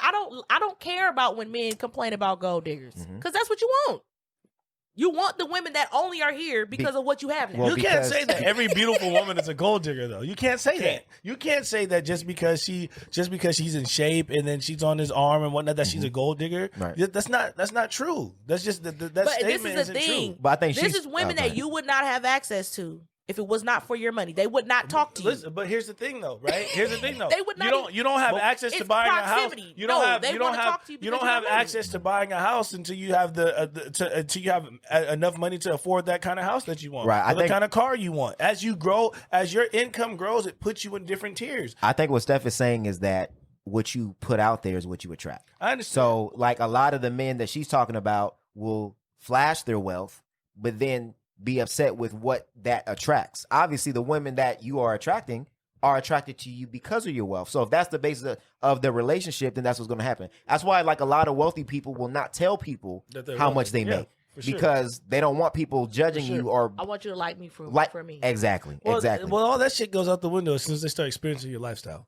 Right, you could hide it if you want. You could tuck it away if you want. Right, But the lifestyle is a whole But different the story. lifestyle, when you start seeing the lifestyle, then you can't hide it no more. So they're still not gonna just like you for you. You're still a benefit. You're still a come up. You're still a lick. But I think that's what makes it harder for those men to date. That's But why here's the I'm thing, you glad. have That's to- why I'm glad I met my man in college. Well, Because and- I ain't got that problem. We and- built and- that Still a shit lifestyle. together. But I think, but it also goes How many- in reverse because, like, when we say, like, I'll talk to men, I'll say, I want a godly woman. I'm like, okay, cool. Do you know what comes along with having a godly woman? No. Okay, well then you don't qualify for a godly woman Because you're not because even when you mentally get with ready. one, Right. for one, you don't know how to support her, you don't know how to Facts. be there, you don't know how to Facts. lead, you don't know what Facts. you want a godly woman because maybe you had a godly woman as a mother, so you want the same type of. But in order to be a godly woman, you need to be a godly man, Facts. or else it's going to Facts. be unequal. The same thing with her. I think she thought because I make $100,000. It was gonna just put me in the I game. can find I'm in the 100,000 game. and we match. But those $100,000 men, again, your money does not qualify you to But get why? into that. But why do we have the conversation to say a man making this kind of money puts him in proximity to get better options? But for a woman, we make a lot of money, our options get smaller. No, she. That's crazy. Wait, who said that? That's Nobody just how said it that. is. She- You That just if said. a- You if- just said. if a If I woman- make 6 figures or whatever, my proximity to have access to this kind of woman, like y'all options are more open. Because for we us, don't- when we make money, Because we don't care about money. our options. We don't are because lower. we're not picking people based off their Right. income. I think that's what I think that was the point. She's picking her when a people off man of makes $100,000 $100,000 and up, he's in the top 9%, right? But he does not care. We don't care about He what still she's has making. access to, let's just say, 95% of the field. Facts. But I'm saying, but the issue for women is what I'm saying is it gets smaller for us because men that can handle dating a woman that 'Cause y'all got makes higher more standards. money than them is very smaller than y'all think it is. You Well- guys got higher standards. I think, and I also think a lot of those women, and I can't speak for them, but that term dating down usually refers to income. Facts. It's exactly what it refers to. It As a refers to man, nothing if a else man but does income. that, it's not dating It's not down. dating down. It's But just if dating. a woman does that, you're dating down. So it's like, why didn't you find, if you're a CEO, sis, you need to find another CEO. But it's like that CEO, like we're saying, may not love you, be the person that you want for them. But if you date down, then you have that power structure where, like you said, men care about if a woman makes more than them. So now either the woman doesn't respect the man because he's not the breadwinner, man's terrified of the or woman. he is insecure Yep. because of the woman. He's is in him. terrified. So that's where that issue happens. I don't think they're their options get lesser. I just think it becomes more difficult they because close of off. the It is more dynamic. difficult. Well, it becomes more difficult because this woman has made a conscious decision to say, I need a 6-figure dude. Probably from experience. It doesn't. Well, he could yes. be a, he's, I mean, And- you can't discount that. You can't just write that off. It's probably from experience. Right. regardless. I'm saying at this point, I'm just gonna date somebody that makes that either much. as much as me or more than me. Right. Literally. And that's It's where still, and even if it's experience, it still doesn't discount the fact that you've cut off everybody under 100,000. well, and that's where I have the it issue. still doesn't. That's her business. That's- I always say yeah. set It's her your business. standards and stand on your square. But it's period. her business. But she's currently I on a always show tell people asking for advice of why she Yeah. can't get that. But that's where It's contradictory. It doesn't that's make where I sense. have the issue. It's similar to the B Simone conversation we had. Mm-hmm. That where she said, "I only want to date an entrepreneur," and it's like, but you are under the impression that only entrepreneurs will understand your life. entrepreneurial Facts. struggle. Facts. So she, and again, is based off experience. You're absolutely right. Because of her past relationships, she thinks only men that make 100,000 and up will understand her and be able to support her in what she does. Where I don't that's- believe that's right. For me personally, I don't agree with that. right. But what I didn't agree with was the whole Bashing. you too average Yeah. to get somebody that make Right. 6 figures. Like, okay. And again, she has the right to desire whatever she Absolutely. wants. She has the right to desire. But that stops here, right? That stops on her. The reality is what you already explained, that these niggas get more money. They want the exotic look. That's the reality, right? So these women that are playing in that field, those people are spending their money getting cosmetic surgeries, plastic surgery. They're getting lip implants. They're doing whatever it takes to be seen by these niggas because they understand that men don't care about how much money you make. They care about what you look like at that level. That's true. sad. Go ahead for them. I think for me at least, I know that partly why I'm single is because I know I'm in a growth stage. I know I'm getting higher up with things that I have and who I am and all that stuff. So I know that You're being going- more protective with yourself. Exactly. And I know that when I'm going to get to a certain level to where it's like I'm going to be somewhere. Right. So I'm just waiting until then because I know my access is going Because to you be know a your little bit different. proximity is going to be larger. Absolutely. And I think the one other thing when it comes to gold digger like a motherfucker, huh? But here's the thing. Here's the thing on the gold digger part, right? You know the difference between a gold digger and somebody who got goals, That's true. right? A gold digger ain't got no money. Ain't got no money of her You own. could be a gold You digger could be a and gold. have money. You can, but it depends on how you got that money. Nah, bro. Nah, see, that's I don't agree with that because you could have 100,000, 200, and you can work your ass off and still be a gold digger. Right. think so? But Hell yeah. but you can tell the difference between somebody who's trying to ride your coattails or something true. just to get by That's and true. shit, Like or I somebody's said, riding you your a lick. coattails. You a lick, right. bro. You Are a you lick. going to find who's in an actual investment? Like I'm gonna be with you because I know that your shit's growing and you're gonna help me get my shit growing and we're gonna be rocking with that. Or am I gonna keep getting shit out of you? So I feel like this is why women end up dating for Money. potential. No, for potential. We date for potential because we thinking, oh, he's a good person. I like him. He funny. He all this other shit. Niggas is just like, I'm trying to make some money so I could up who I could get access to. And I'm like, Hey, damn, don't you we put ain't that thinking on like all that. of? Don't you put that But I on think all that's a of good. us? But I think that's a good question though. So you said that you're dating, that you're putting off on dating because you know later you have access to Better women. better women, basically. Right, because I know that in the process And better of, you mean by more established with their lives and their goals and accomplishments, absolutely. not just Or finding- better looking. Not just better looking. I mean, it's But on the that's list. a factor. It is a factor. I was trying to help him out. This nigga Because here's the thing, though. This nigga didn't let him I out. always try to say that. No. But here's the thing, though. That's partly of like the whole cheating thing. Hold on, I got a follow-up question. So, when you say that you're putting off on dating, don't you think that it would be harder to find a genuine person after? Absolutely. It's not about that though. That's what Absolutely. I'm saying. They don't Absolutely. care. Absolutely, it is. I think You it know- would be you know better. why? I think it would be better to find somebody. You know why? Because During I, this- I agree with you. Because for me, that is one of my biggest fears, right? Because of the amount of success that I've already accomplished, right? That's one of the biggest things for me. My biggest thing is like, damn, how do I move around right now? And the gap is so big, right? And then somebody that doesn't want to be with me for 5 years and then take me for everything, 10 years and take me for everything. You know what I'm saying? Yeah. So it Well, was if a you lot. only date people that make as much money as you or more, you wouldn't have to worry about that, right? Well, I could, but I don't care about that. So now you guarded and scared and worried about their intentions, or you can just You should always, Right, but go you should, but maybe but, if you don't want to be taken advantage or of. I should stop working so hard and just have less. That's another option. I mean, maybe right? that's why Sis says she wants somebody that make 100,000 or more. So it's so she got 100,000. She's still gold digging. Oh my God. so it is harder to find somebody who's genuine about you when you get that level, but that doesn't mean it's impossible. If you don't, if all That's you got, true. it's not impossible. Well, I know I'm You not can saying definitely find it's obviously not impossible. I agree. Right. It's not. You can definitely pay Yeah. attention to the signs. I feel like there's a lot of people that have been genuine in my lifetime. I just Absolutely. think it's easier to find genuine people on the way up than it is after you get to the top floor. Facts. There's no top floor. I think There's definitely a top This floor. elevator goes And I feel like forever. for me, Oh, yeah, when no I glass say ceilings. if I ever said I want to date somebody that's on my level, ball. for me it's always been the about mentally, emotionally. I care about you being on my level on that because you can have hella money, like I said, and still be childish, still be trash or whatever. So that's the level that matters for I'm me. getting tired Well, of this nigga or- giving Stephanie the bell. Or you can go bankrupt and lose all your money. I mean- think that's the other problem, that when you say I only want to date somebody that makes this, or you get because- injured, or you get injured, or because car something- accident, or things happen. Yep. Things What happened changes. to the money? Who are they as a person? I care about who you are as a Right, person. because period. once that gets taken away, who are you? Right? Mhm. Because, and again, if you have a son, you're also bringing that man around your son. So what kind of another person? point that I made. Yeah, what kind of person are you bringing around him? So Period. again, for y'all listening, this is not no black woman bashing, misogynistic. Nothing. We're just, and we never will tell people that you cannot have preferences. Just obviously Absolutely. with preferences, there are realities, and I think we said that on the first episode. Bro, we keep it 100.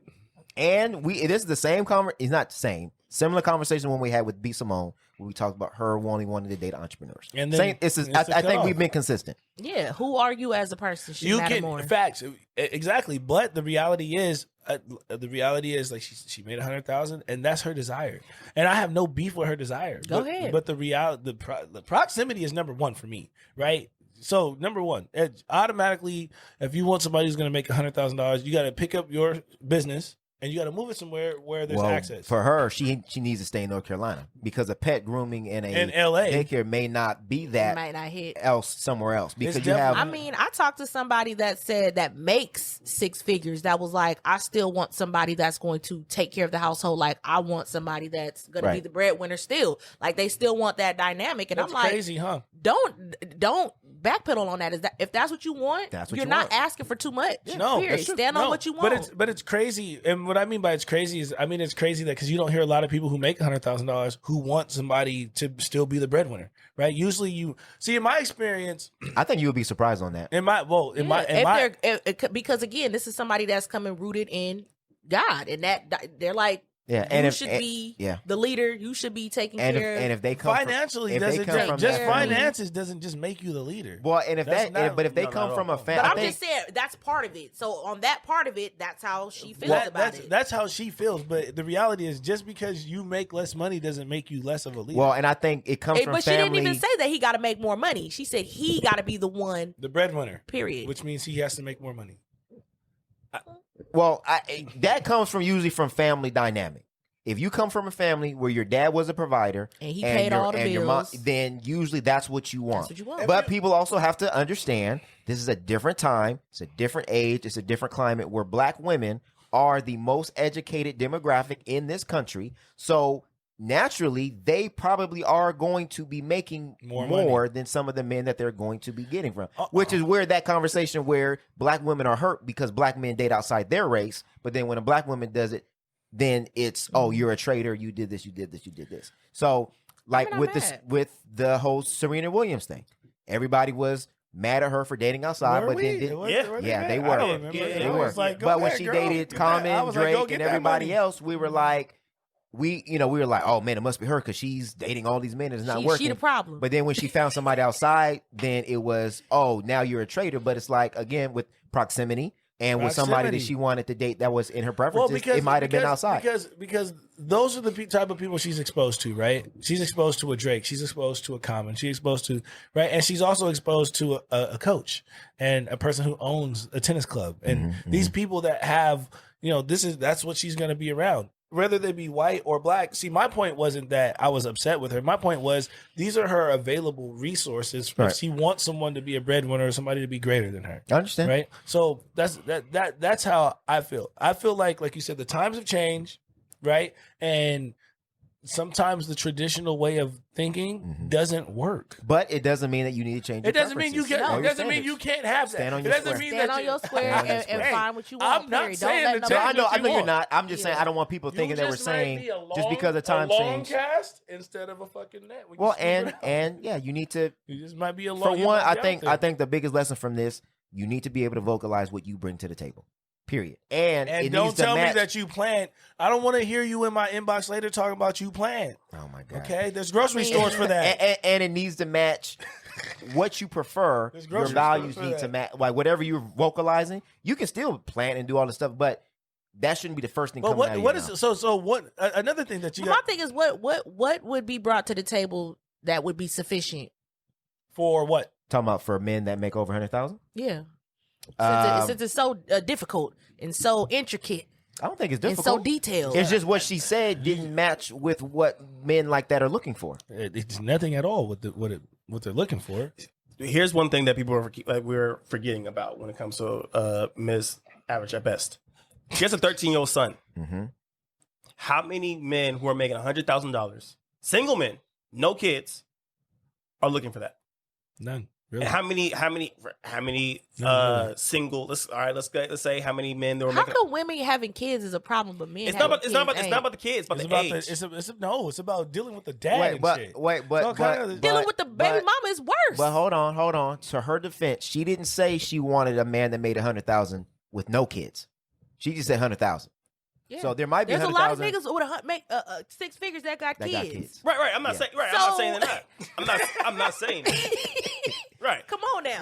But that is a fact. I know you're saying I have twins. It's just a fact. So because a man that makes that much money is so busy and is probably running his business that he wants less drama as possible. And usually when you're having a co-parent, we all know that there's drama that's involved. Bro, in it. peace so of if mind you is can, the only if you, mind. if you can well, y'all find, know what I said on the episode about dating people with kids, so we know her where I said. well, Peace of mind. if you can find somebody that doesn't, it would be more beneficial.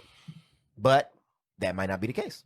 Especially because we're getting older and she's already in her mid-30s. Yes. Niggas got kids. She got kids. Bro, I'm sorry. Yeah. The reality is, at this age, motherfuckers are on their second and third life. Well, and I think I said the older you get, Second and third you might life. have to loosen up some of them standards and preferences. Now I'm saying you have to. You don't have to. But what I'm saying is you run the risk of missing out on good people again if you don't open up some of those standards. You can have standards, but I'm sorry.